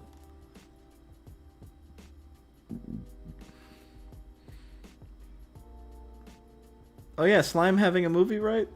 Yeah, it feels like a lot of anime are just ending and then announcing a movie right afterwards.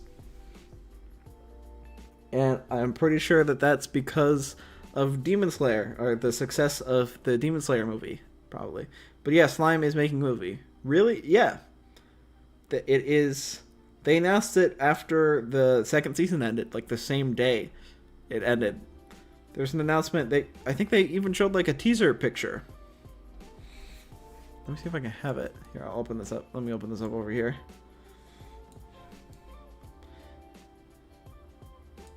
I'll look it up real quick. I had it on Instagram. Or that's where I saw it, the teaser for the Slime one. Then he was loud as shit. You liked sub better than dub. Only anime that has favorite dub is Fullmetal Alchemist. You like sub better. Damn autocorrect. Oh. Yeah, the sub is... I like sub better too. And I haven't seen the thing. Or I haven't seen the Fullmetal Alchemist dub. So and then Bio, here it is. This is my Instagram.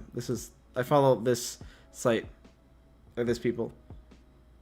Does that the time? So this was the teaser they released it like a week ago, like right around when it ended. So yeah, got all the characters here. I'm looking forward to that. So yeah, got Slime season or movie coming, which I'm excited for too. Oh, but what I was saying is I haven't seen the Fullmetal Alchemist dub, but I do generally like sub better. My favorite dub is probably One Punch Man, because that's like the only one I've watched in it. Have I watched Ghost Stories Legendary dub? Yeah, that one does have a really good dub. You should check out the dub. You should check out. I highly recommend the Ghost Stories dub. It's one of the best out there. Yeah, I've seen. I hadn't finished it, but I saw most of Ghost Stories. There's a lot of just really wacky scenes in the Ghost Stories dub. The Fullmetal Alchemist dub Brotherhood, the best. Highly recommend. Yobo agreed. Oh wait, have you seen the Ghost Stories dub? The Ghost Stories dub is pretty crazy. I'm surprised. The story behind it is kind of interesting too, I think. One Punch Man had a great dub too. Yeah, I really enjoyed the One Punch Man dub. Although, I mean, I haven't actually seen One Punch Man dub or sub. Or no, I think I saw the second season subbed. But yeah, I really like the dub. That was when I only watched dubbed. Run, she's a ghost and a... I don't know what you said there, but it bleeped it out, so maybe... Hopefully you didn't say something really bad. It's... Humor is like Rick and Morty. One Punch Man or Ghost Stories?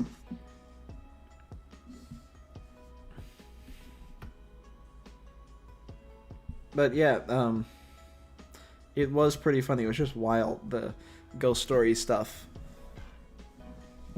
If that's what you're talking about, because I don't think One Punch Man had Rick and Morty humor. I could be wrong, though. Well. Just gotta drink some water real quick.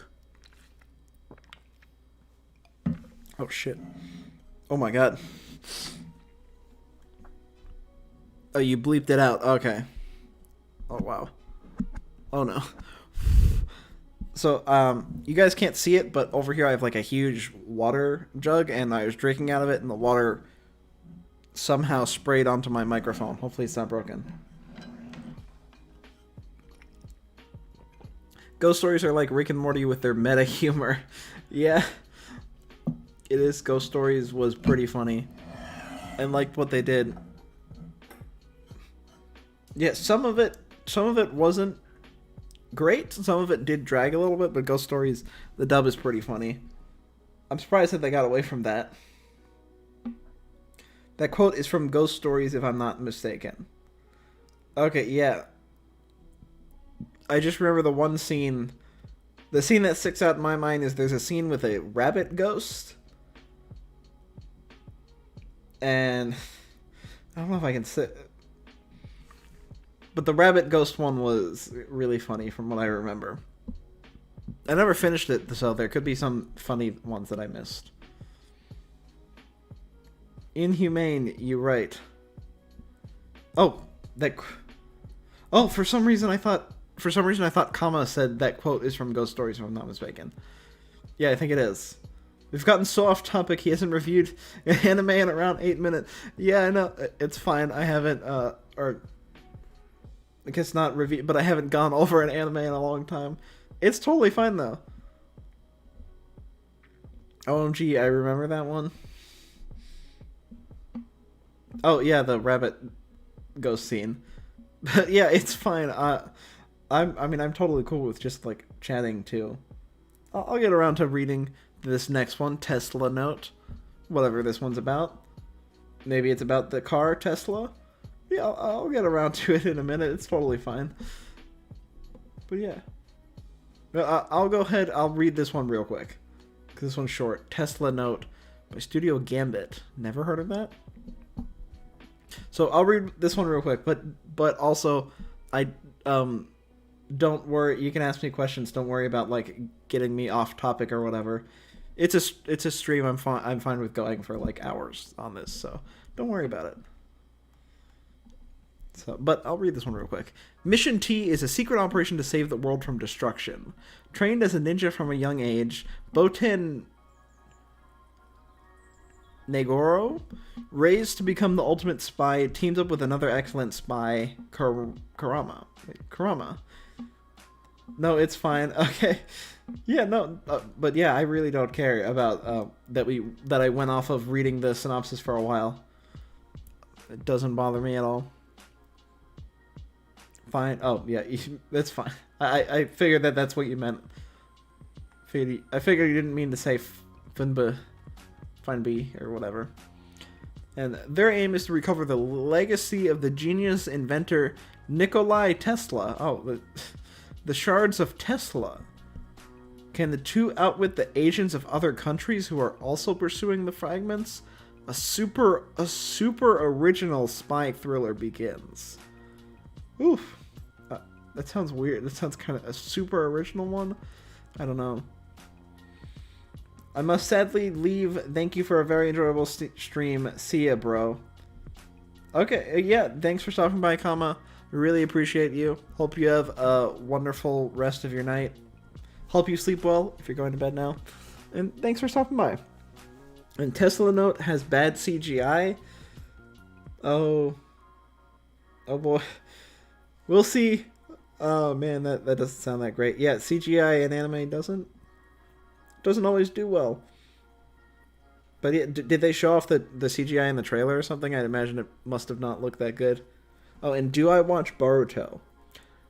No, but I used to watch Boruto. And the only reason I stopped is because I really didn't like the filler in Boruto. That was it. I actually really enjoyed everything but the filler in Boruto. But that was why I dropped it. And I know recently they had a really good fight. I saw a lot of people talking about it on Twitter. And I didn't see the fight. I saw there was an animator who worked on it who posted his key animation that he did on the fight, and it looked really, really good. So, but yeah, I don't watch Boruto anymore. But I might get back into it. I just might skip the filler and stuff, or I might read the manga to catch up to where the anime is to see what happened. What's my opinion on JoJo? I really like JoJo. I do. I love JoJo. I'm really excited for part 6, which I think is starting in December. Which, man, I am excited for the next season.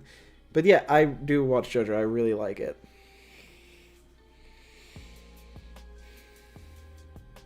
I mean, if they handle CGI like how Slime did, CGI would be good. I don't remember there being any CGI in Slime. They must do it really well then.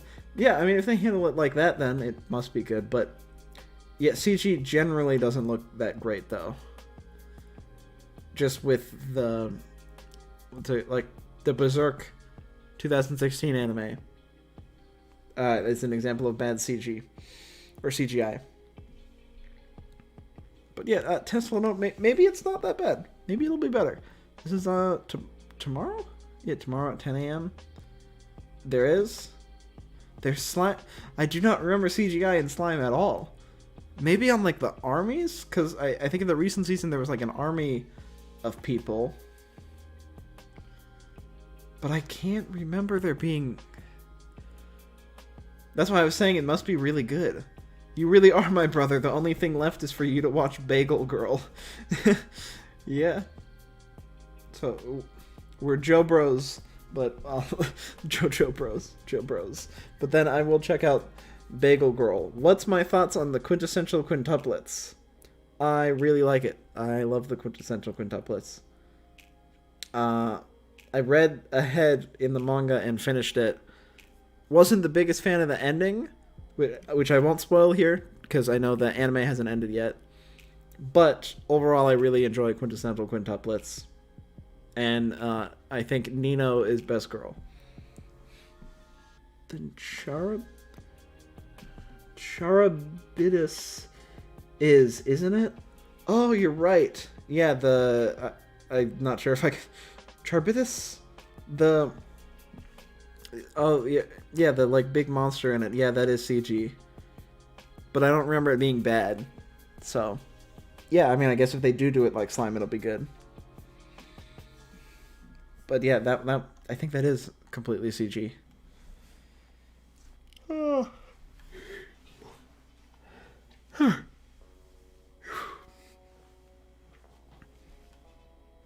Oh, and then on this list, it looks like there's another mecha anime. I'm actually curious how, because Bio, I remember you were saying that this mech plot sounds this plot sounds the same as a lot of other anime. I'm curious how different the plots between these two mech animes are, because a lot of them do kind of seem the same. I was so disappointed at the ending. It was a groundbreaking harem, and then the ending happened, and I'm so disappointed. Yeah, I kind of feel the same. I was disappointed, but I really enjoyed everything that up to that point. And I think the guy, or whoever wrote it, did a pretty good job with it. But there are parts of the ending that I do like. I like what they do with certain characters, but overall I was kind of disappointed. I thought the author was going to make multiple endings. Oh, that's actually... Man, that's actually a really good idea. Like... But is it... Like, I feel like if the author made multiple endings for, like, a harem anime, it could make money. Like, if he did multiple endings and then each final volume had a different ending, that could be pretty interesting. But at the same time, I could see people being upset that they'll be like, no, this person should have won. But that would have been interesting if he made multiple endings. M.A.M. is full 2D mecha. They have Gundam staffs. Never seen Gundam, but it's fully 2D. A lot of the mecha anime is 3D, so that makes me more interested in this. You know, I'm gonna go ahead and read. I'm gonna read this real quick and let's see what this is about. In the year 2061 AD, Japan has lost its sovereignty. The Japanese people spend their days as oppressed citizens after being divided and ruled by the four major trade factions. The country became the forefront of the world following the deployment of M.A.M., a humanoid special mobile weapon by each economic bloc. One day, Emo Shiba, a boy who loves machines, meets Guy, an autonomous thinking AI. The encounter leads Emo to cast himself into the battle to reclaim Japan, piloting the M.A.M. Kibu that he built himself. That sounds interesting, actually.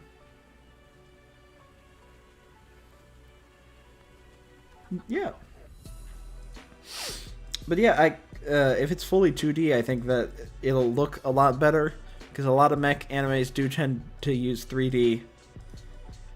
But yeah, and this actually sounds interesting, so I'm excited for this one. Studio Sunrise Beyond is actually former Xbec studio who done Keijo to Love-Ru many ecchi anime. What? They did a lot of ecchi. Hang on, I'm gonna just look at this. Oh wait, maybe not. This is all that pops up. Oh, only Gundam stuff. Or are you saying the people who worked on it used to be? Sunrise by... Oh, Quebec from IG Port because they want stuff. Oh, okay, so it ended up... Okay, I see why it's not showing up, because they bought it and it became a different one. Okay, I get it. And why does it sound like Code Geass? It does. It does sound like Code Geass. He's trying to reclaim Japan. Yeah, that does sound just like Code Geass, but without the superpowers. Or mind control stuff. Without the Geass thing. I might skip over this one. What?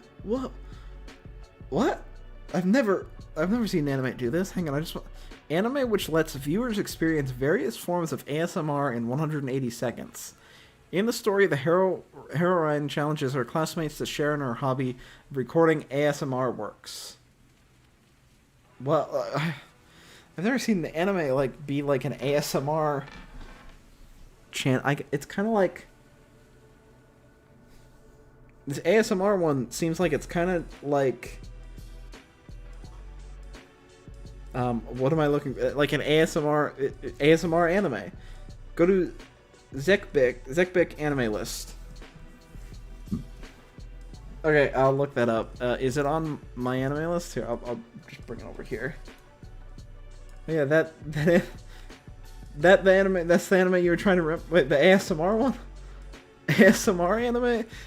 Yeah, I mean they're 3 minutes long. It kind of just seems like if they took like an ASMR YouTube. I feel like this would make a lot of people in like the ASMR community happy. You need a headphone to watch the... Yeah, I know. Put 2 headphones in. I wonder if that'll be... Like, how that'll be for...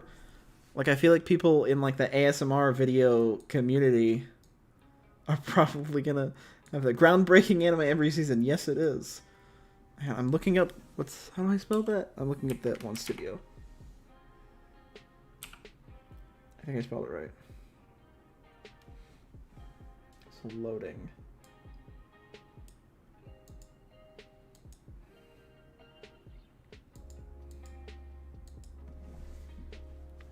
But yeah, that is a groundbreaking anime, an ASMR anime.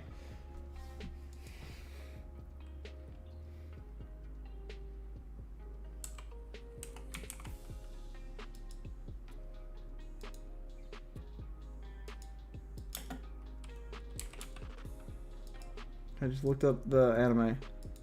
Look like anime studio. Okay, I found the anime that you're talking about. I found the Wikipedia page for it. Wow. That's a lot of anime. Here, I'll show you guys. Let me bring it over here.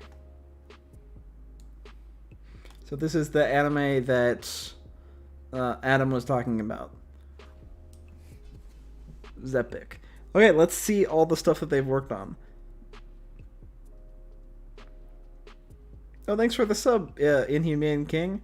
Really appreciate it. Thank you so much. Oh, I don't... Oh, wait, do I have that? I realize I don't think I have any alerts for subs. Wait, maybe I do. But yeah, thanks for subbing. I really appreciate it. But okay, let's see what anime have they made. I've never heard of this. Love Hina, I've heard of that one. Let's see. I haven't... A lot of these I haven't heard of. So they... Oh, To Love Ru. So they did To Love Ru. Okay, yeah, they and the second season of To Love Ru. And the third season of To Love Ru. Pokemon? They did a Pokemon one? I haven't heard of... Oh, and Keijo? Yeah, they did do a lot of... Oh, then right here. It was transferred over to Production IG before production was complete. Oh, and this one? Okay. But yeah, they did make a lot of ecchi anime before that. That's interesting, and now they're working on mech animes, it looks like. I'm looking forward to an anime called The World's Finest Assassin Gets Reincarnated in Another World. When I saw the name, I was like, finally, God sent someone capable to save the world. Yeah, I know, I saw the one up here. Wait, where is it? Oh my god, this list... what? Wasn't it here? Oh, this one, yeah. It's decent. I read the manga. Okay. Yeah, or this one, that is one that I was talking about that sounds like it could be interesting or it could be bad. I'm not sure, though. I've kind of been like, it sounds interesting because it's like an assassin. Normally it's just like some random guy becomes a hero. I'm curious about what the staffs feel about when they have to do different anime from anime they always do before. I'd imagine that they just do it because it's their job and they kind of have to. But yeah, I wonder how it is going from like making ecchi anime, which is very different from a mecha anime, Although I think they're in Televeru, at least in the first. No, in Televeru, I think there's actually some fight scenes in there. Like at the end of in Televeru Darkness, I think there's a pretty decent amount of fight scenes. So I mean, I guess that they could do fight scenes very well. Fun fact: it's the same author of Redo of a Healer. He's making the Assassin one. Oh, I'm interested to see what he does. Redo of a Healer I only saw the first 2 episodes. Redo of a Healer was rough. So I don't know how that author does it, but I kind of like that author though. Just as like a person, I don't know if you guys saw the interview. There was an interview with him that the Anime Man did, which is a big YouTuber, a big anime YouTuber. But I like the author. Just seems like a really nice guy, and it seems like he made Redo of a Healer because he wanted to make a anime or a crazy anime or because he thought it would sell. He thought that the novel would sell because it was more intense, which Redo of a Healer definitely is. Yeah, I was reading Kaifuku and thought, what other works of art has this man blessed us with? Yeah, well, yeah, he definitely is interesting. He seems like a nice guy though. The guy who made Redo of a Healer, as much as Redo of a Healer is just awful and messed up, and a lot of the stuff happens in it is messed up. Yeah. Okay. Well, let's continue. Let's read the next one here by Visual Prison. I've never heard of this studio, but their name sounds pretty intense. And this is another original. There's just so many original anime all of a sudden. This season, they're just really cranking it out. Okay, oh, this is another music one. Music and vampire? Why are there so many vampire animes? It's like the third one on this list. Well, let's go ahead. I'll read this one real quick. Music brings people together. It connects people. It transcends barriers, conveying emotions. Perhaps its power is immense enough to change even the non-human beings known as vampires. Wait, isn't this the same one? This plot sounds very similar to the other anime. Let's read it and see what happens. Idol vampire? Yeah, it is. Vampires, immortal beings of great intelligence and beauty. Although they live in the shadows, they have always been creators who love music. They have made all sorts of cultural contributions through their songs over time. Humans have been crazy over their music without knowing that most of their favorite artists are not human. A prime example of this is the genre known as Visual Kei. Now vampires are gathering in Tokyo, Japan, and Harajuku. They come together under the Scarlet Moon, which marks the site of their annual Vision Prison Fest. The Scarlet Moon amplifies vampires' abilities, allowing them to create a hollowed dimension called the Prison, where they perform to captivate audiences, and during this feast, every October, the ones who offer the most beautiful songs to the Scarlet Moon will gain immense power. This is literally just idle vampires. Each vampire takes the stage for various reasons: to make their wishes come true, to express themselves, or for their loved ones. Whatever the reason, one thing is for sure: a song of wonders is about to resound across Harajuku. I thought this was going to be the same as the other one. Why am I forgetting the name of it? But yeah, it is basically idle vampires. I find other weeb IRL by mentioning Redo of a Healer, and if they're weeb enough, they would stare at me with a disgusted look and say, "You watched that?" And just casually just be like, "So, hey, you heard of that? You heard of Redo of a Healer?" Just like real quick mention it, and that's how you find out. That's actually really funny. Yeah, that's true. I don't know how... I wonder... I never watched all of Redo of a Healer, but I'm curious. But that's really funny. True, it's like an otaku detector.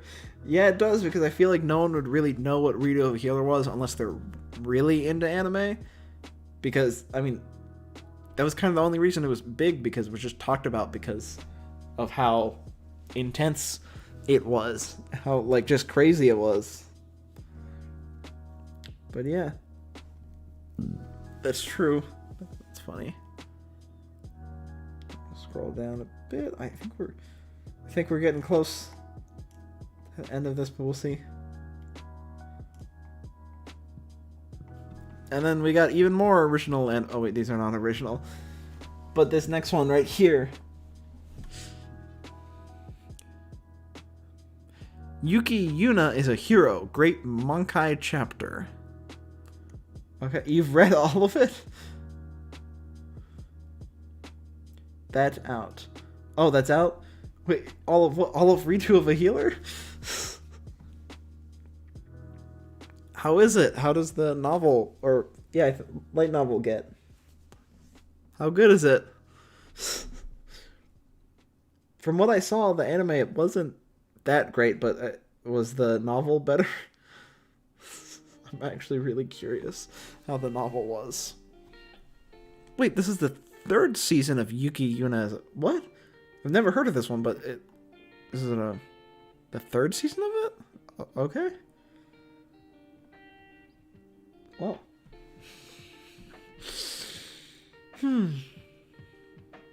Well, I'll read this real quick. The Magical Girls of Sanshu Middle School Hero Club have one goal: to make people smile whenever they can, and to always help those in need. That sounds really nice. It sounds like they're really nice people.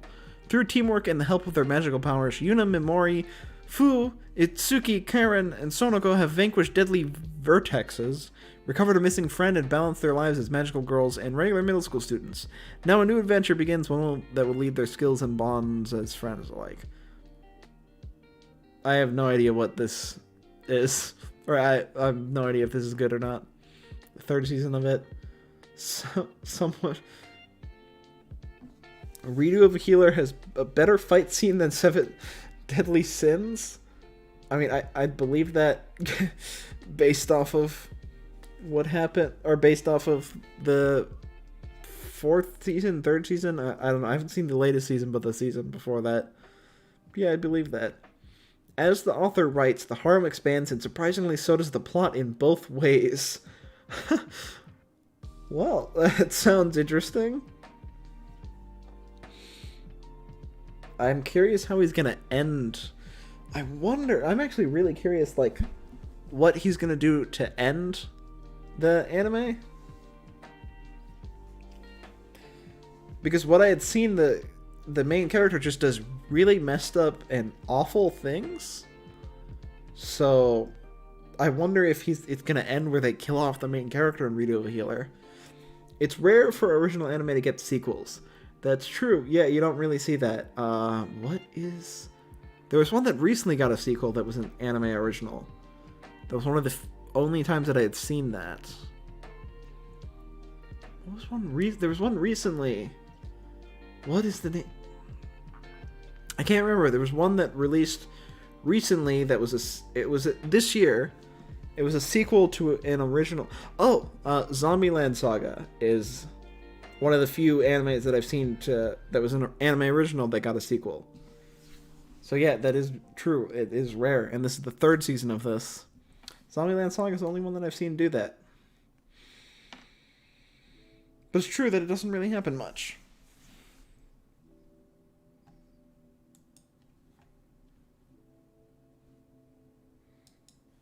Okay, and then... I've seen the trailer for this one. I don't know if you guys heard about this one. Blade Runner Black Lotus. Which is another Crunchyroll and Adult Swim original. Just like Fena Pirate Princess, which is airing. This one, I believe, might be 3D. Or CG. From what I saw in the trailer, it looks a little rough. I don't know if any of you guys are fans of the Blade Runner movies. I've never really been a big fan of it, but I like the world. So, let's see what this one's about. Los Angeles, 2032. A young woman wakes up with no memories and possessing deadly skills. The only clues to her mystery are a locked data device and a tattoo of a black lotus. Putting together the pieces, she must hunt down the people responsible for her brutal and bloody past to find the truth of her lost identity. Alright, this I'm not sure. This one I'm like cautiously optimistic about because I love the world of Blade Runner, but I've never been a fan of the movies. So I'm curious to see what this does.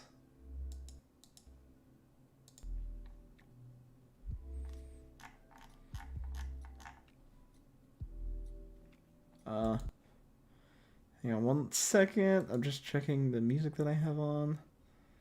What did you say? I don't really like the animation, so I'm probably not gonna watch it. Yeah, I'm not sure. From what I saw in the trailer, the animation just is really rough.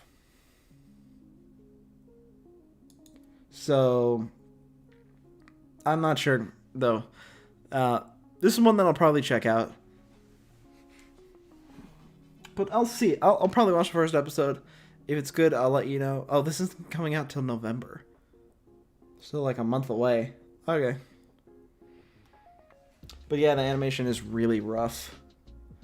Then the next one we have here, oh, this one only, the first one's out already. Is Megaton Musashi. Megaton Musashi. Let's see what this one's about. The first episode's already out. Oh, it's 27 minutes long? I wonder if that's the first episode?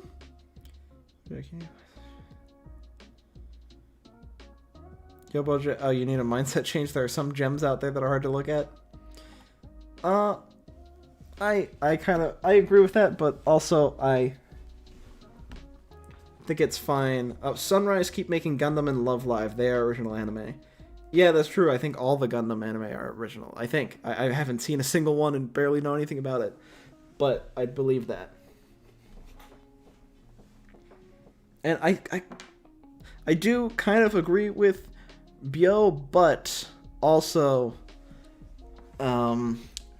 there are, I think there's one anime that I will never watch just because of the way it looks, and that's the Berserk anime, also X-Arm.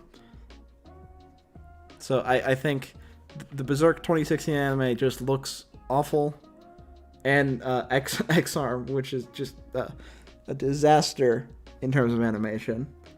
Then Aku no Hana is an example. I personally enjoyed the manga more, but its anime had its quirks. Never heard of that one, but I also, while I do agree that while there are some anime that I don't want to watch just because of the way it looks, I also give an anime a chance even though it just looks bad. Like the Duke of Death and His Maid. I don't know if any of you guys watched that last season. That one, not a whole lot of people talked about, and it was fully 3D, but I really like that one. Berserk and X-Arm are exceptions. Yeah, I get those ones are just like beyond bad. Like it's rough with those ones. So that's true. Who's my favorite character in Slime? Probably Rimuru. I think. Yeah, Rimuru. I really like Rimuru. I like Veldora. I like Shion. I like a lot of the characters in that, but my favorite's probably the slime himself, Rimuru.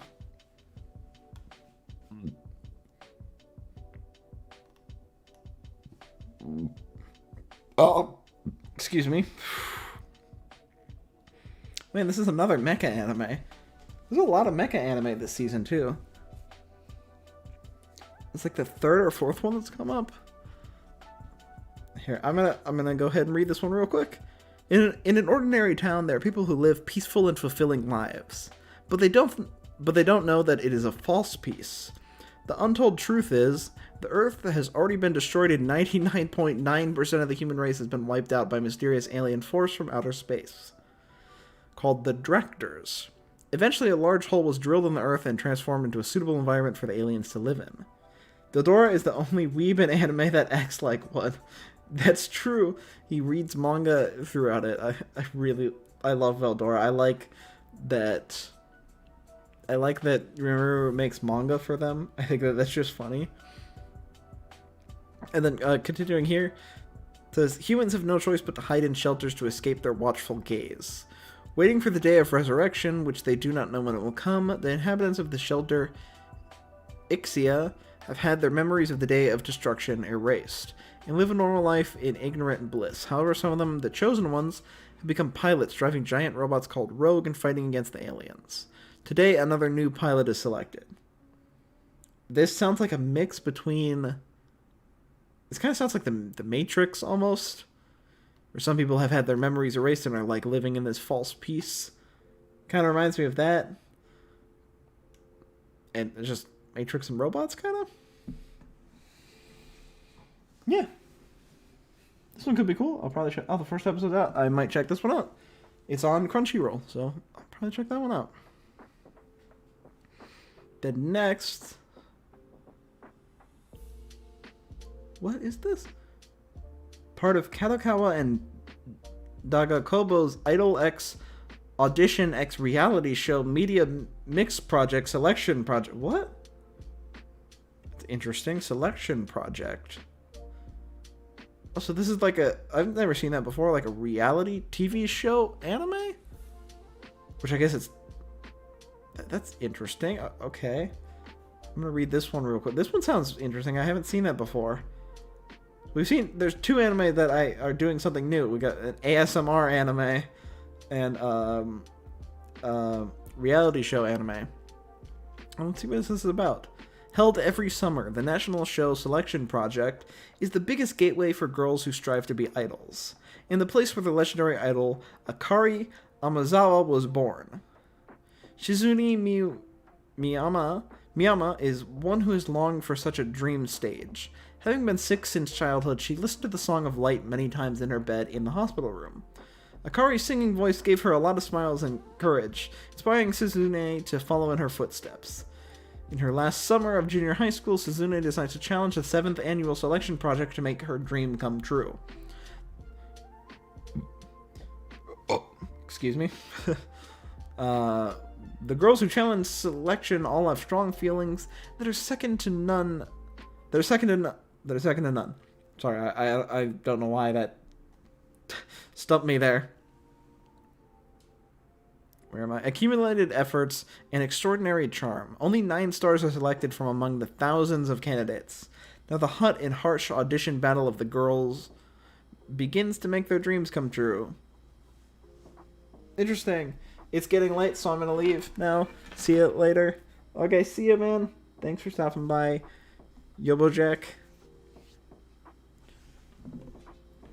Thank you. Really appreciate that. Hope you have a wonderful night, and hope you sleep well. Yeah. I don't know how long... Oh, we're getting towards the end here. It too, also. So that's fine. There are a couple that I'm probably gonna skip. A lot of the anime, like at the bottom here, are usually just like kind of short and random anime, so I might not read any of those. But we'll read the rest of them. Actually, hang on 1 minute, guys. I really need to go to the bathroom, so I'm just gonna run real quick and go to the bathroom. What is this button? So yeah, I'll be right back. I'll just kind of leave it as is, but I'm gonna mute real quick and hide my webcam. So I'll be right back. See you guys in just like a minute. I just gotta pee real quick and then I'll come back.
Yo, I'm back. Sorry about that. I had to pee really bad. I couldn't wait anymore.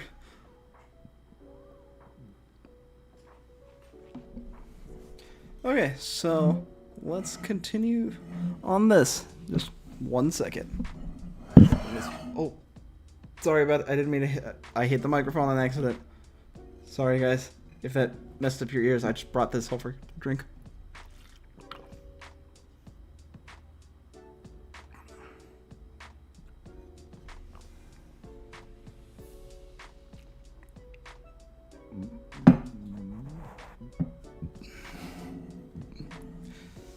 Okay, so we've only got a few anime left, so let's go ahead and see what the next one is. What is this one? Deji meets girl. Wait, it's one. Oh, wait, this is the short anime again. This is 1 minute and 30 seconds.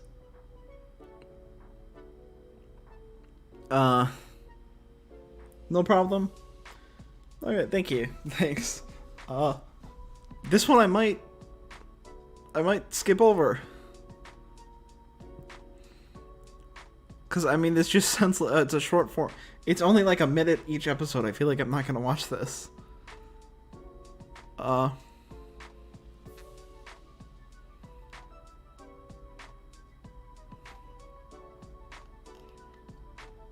Well, I'll probably skip that one then because it's just like a short form random one. And then we'll just go to this one, The Night Beyond the Tri-Cornered Window. Supernatural Shonen. This looks kind of cool. Yeah, let's see what this is about. Next episode comes out, or the first episode comes out tomorrow. Bookstore employee Mikado.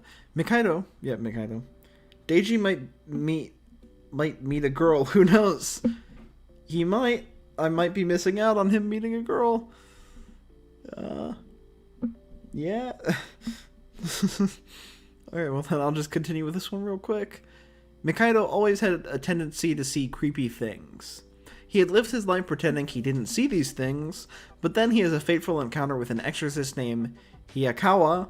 Mikado ends up being forced to help out with exorcism duties and has to deal with the embarrassing fact that exorcising these things with Hayakawa somehow feels really good.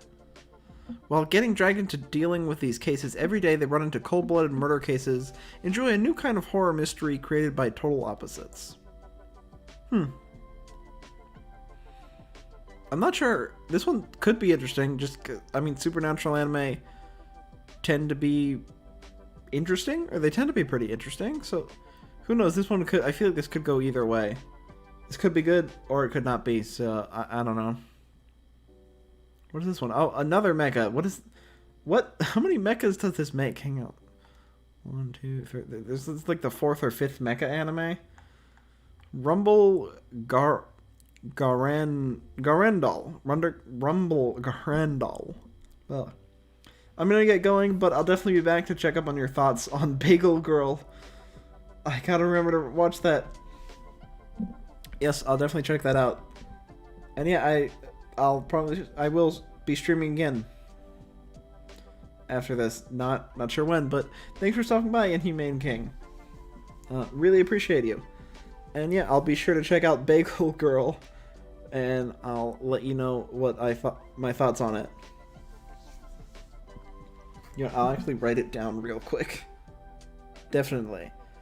Okay, sounds good. Where is it?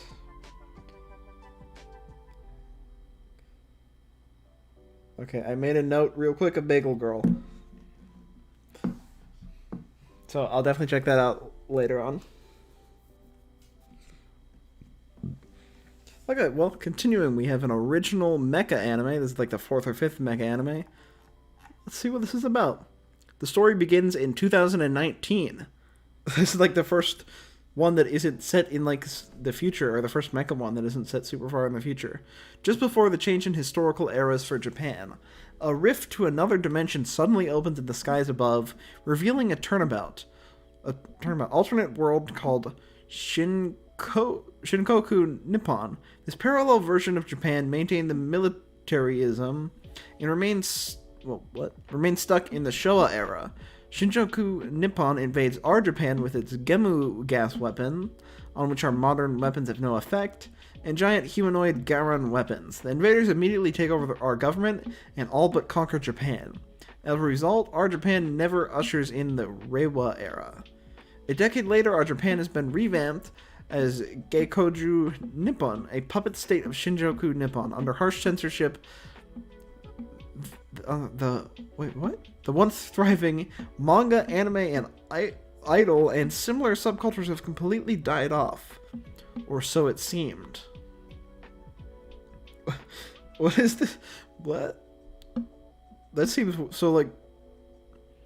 Does this guy try to fight back? That the ending there, they just they just got rid of manga, anime, and idols, and other subcultures, but. Or so it seemed. What is... I'm not quite sure what this is going to be about.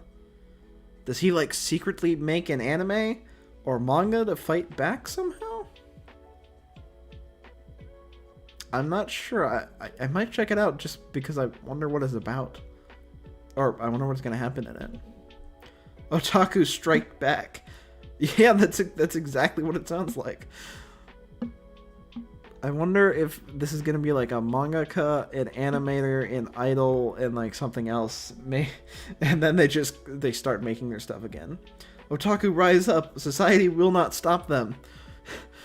You're right. That's actually what this looks like here. This guy looks like he would be like a mangaka. But then there's also mechs. I don't know. Otakus rise up and take over the mechs. Okay. This is a short form. Let's make a mug 2. Second killing? What? I think this was last season. Let's make a mug 2. No idea what this is about, but I don't know if it's good or not. If the first season's good, then maybe. This seems kind of boring. It seems like they make mugs 2. We'll see what that one is. And then... what is it? Lupin the Third Part 6. Okay, so I don't know if I'm going to read this. I know what Lupin the Third is, roughly. I know that it's a famous... I don't know, or like a really popular series, and I know they've made a lot of them. So I don't think I'm going to read this. If you guys, is Lupin the Third good? If any of you guys think so, then maybe I'll check it out. But I know they've made a lot of these, from what I remember. I think there's a lot of movies, anime. The main guy is Mecha Fans. This guy? In this one or in this one? Probably this one. He probably is a fan of mecha. He's a fan of mecha, and he just like he steals a mecha and then pilot. I wonder if that's what it's about. Maybe he steals a mecha and then pilots it based off of his knowledge from anime and manga. That'd be interesting. What is this? So I think I'm going to skip the Lupin the Third, but then this one, Para Ore Pride of Orange. This looks like this would be like a short form one, but let's see what it's about. The story takes place in Nikko City, Tochigi Prefecture, where girls aim for the top of the world through ice hockey. It is good, but they all have the same generic plot lines, though. Oh, Lupin the Third. Okay, yeah, I don't know, though. I might check it out. I know that it's pretty famous, though. So who knows? Maybe I'll check that one out. Then this one, I've never seen an anime about ice hockey. Or hockey. I don't know why it has to specify ice hockey. I've never heard someone call it ice hockey. It's just hockey, usually. I've heard it specified when it's street hockey, but I've never heard it ice hockey. But I've never seen an anime about hockey. That could be interesting. Local junior high school student Monica and her younger sister Ayaka, whom she forcibly invited, hit the gate of first-hand experience with ice hockey. Held by the Nico-based team Dream Monkeys, the two are joined as their childhood friends Karoko and Mami. As the girls practice, they become fascinated with ice hockey and eventually join the team. Huh. I might check this one out. This seems interesting. It's about, like, I've never seen an anime about hockey, which could be kind of cool. I'm actually kind of surprised, because hockey does seem like it would make for a good anime type thing. Just because hockey is kind of intense. There's like I mean there's like fights and stuff in hockey, so it could be interesting for an anime.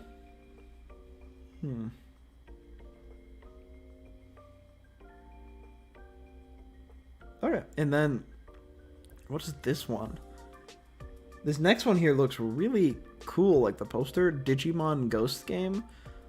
I've never watched any of the Digimon shows, but maybe I'll get into it with this. I don't know. This one looks kind of cool. I'll read this one then real quick. I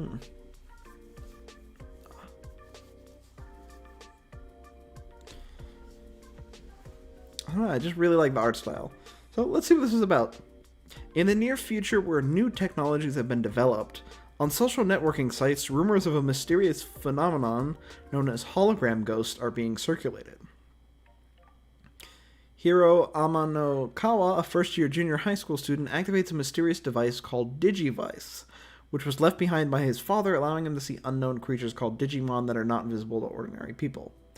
Digimon doesn't hold up well rewatching it. Well, do any of the new stuff? Are any of the new stuff good? Because I'd imagine the older stuff might not. But this is a new spin-off. Like, I wonder if any of the newer stuff hold up. Because I think there's a Digimon airing on Crunchyroll right now. But yeah, I wonder how the newer ones are. Yeah, this does seem like it seems like a new one.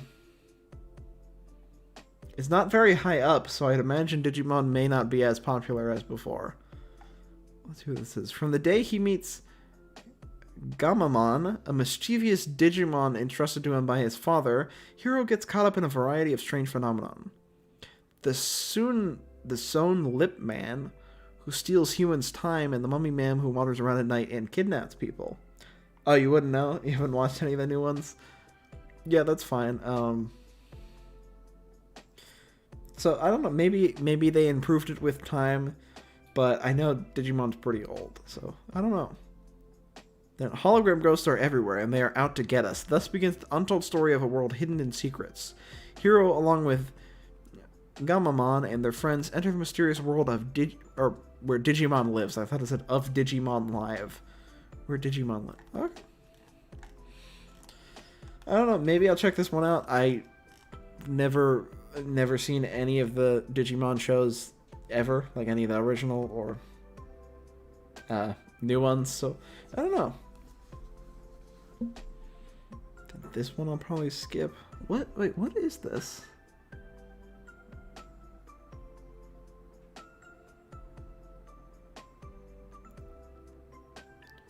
What's Keys?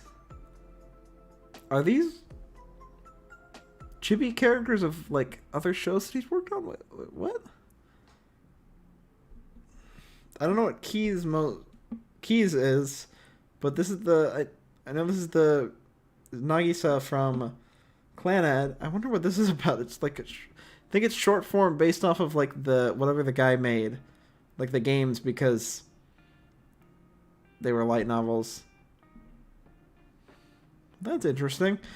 Well, I'll probably skip this one though, just because it's the short form. I think we're basically at the end. There's only like 2 more, and this one, Cardfight Vanguard Overdress Season 2. I've seen the first episode of Season 1. Oh, here, let me scroll down a bit more so you guys can see it. And I wasn't a fan of it. And the only reason I wasn't a fan of it is because, well, the animation was really good with like the fights and stuff, but hang on one sec. get that. But I had no idea how the game worked, because I guess Cardfight Vanguard is an actual card game in Japan. So the company that made Clannad and such. Yeah, I think that's what I thought it was. I think it's based off of the... I think it's based off of the company that made those games, because I think they were all visual novels. But what I was saying about Vanguard is I just didn't know how the card game worked, so everything, and they never really explained it, so everything they said I just didn't understand at all. But the animation was pretty good, so I'm probably not going to watch this. But then the last we just got, which I guess that just leaves one more. The Mute King, the Dancing Hero. So yeah, I guess this is the last one, because I'm probably not going to read any of the other ones. Just because I think these are all just kind of short form ones that are just kind of there.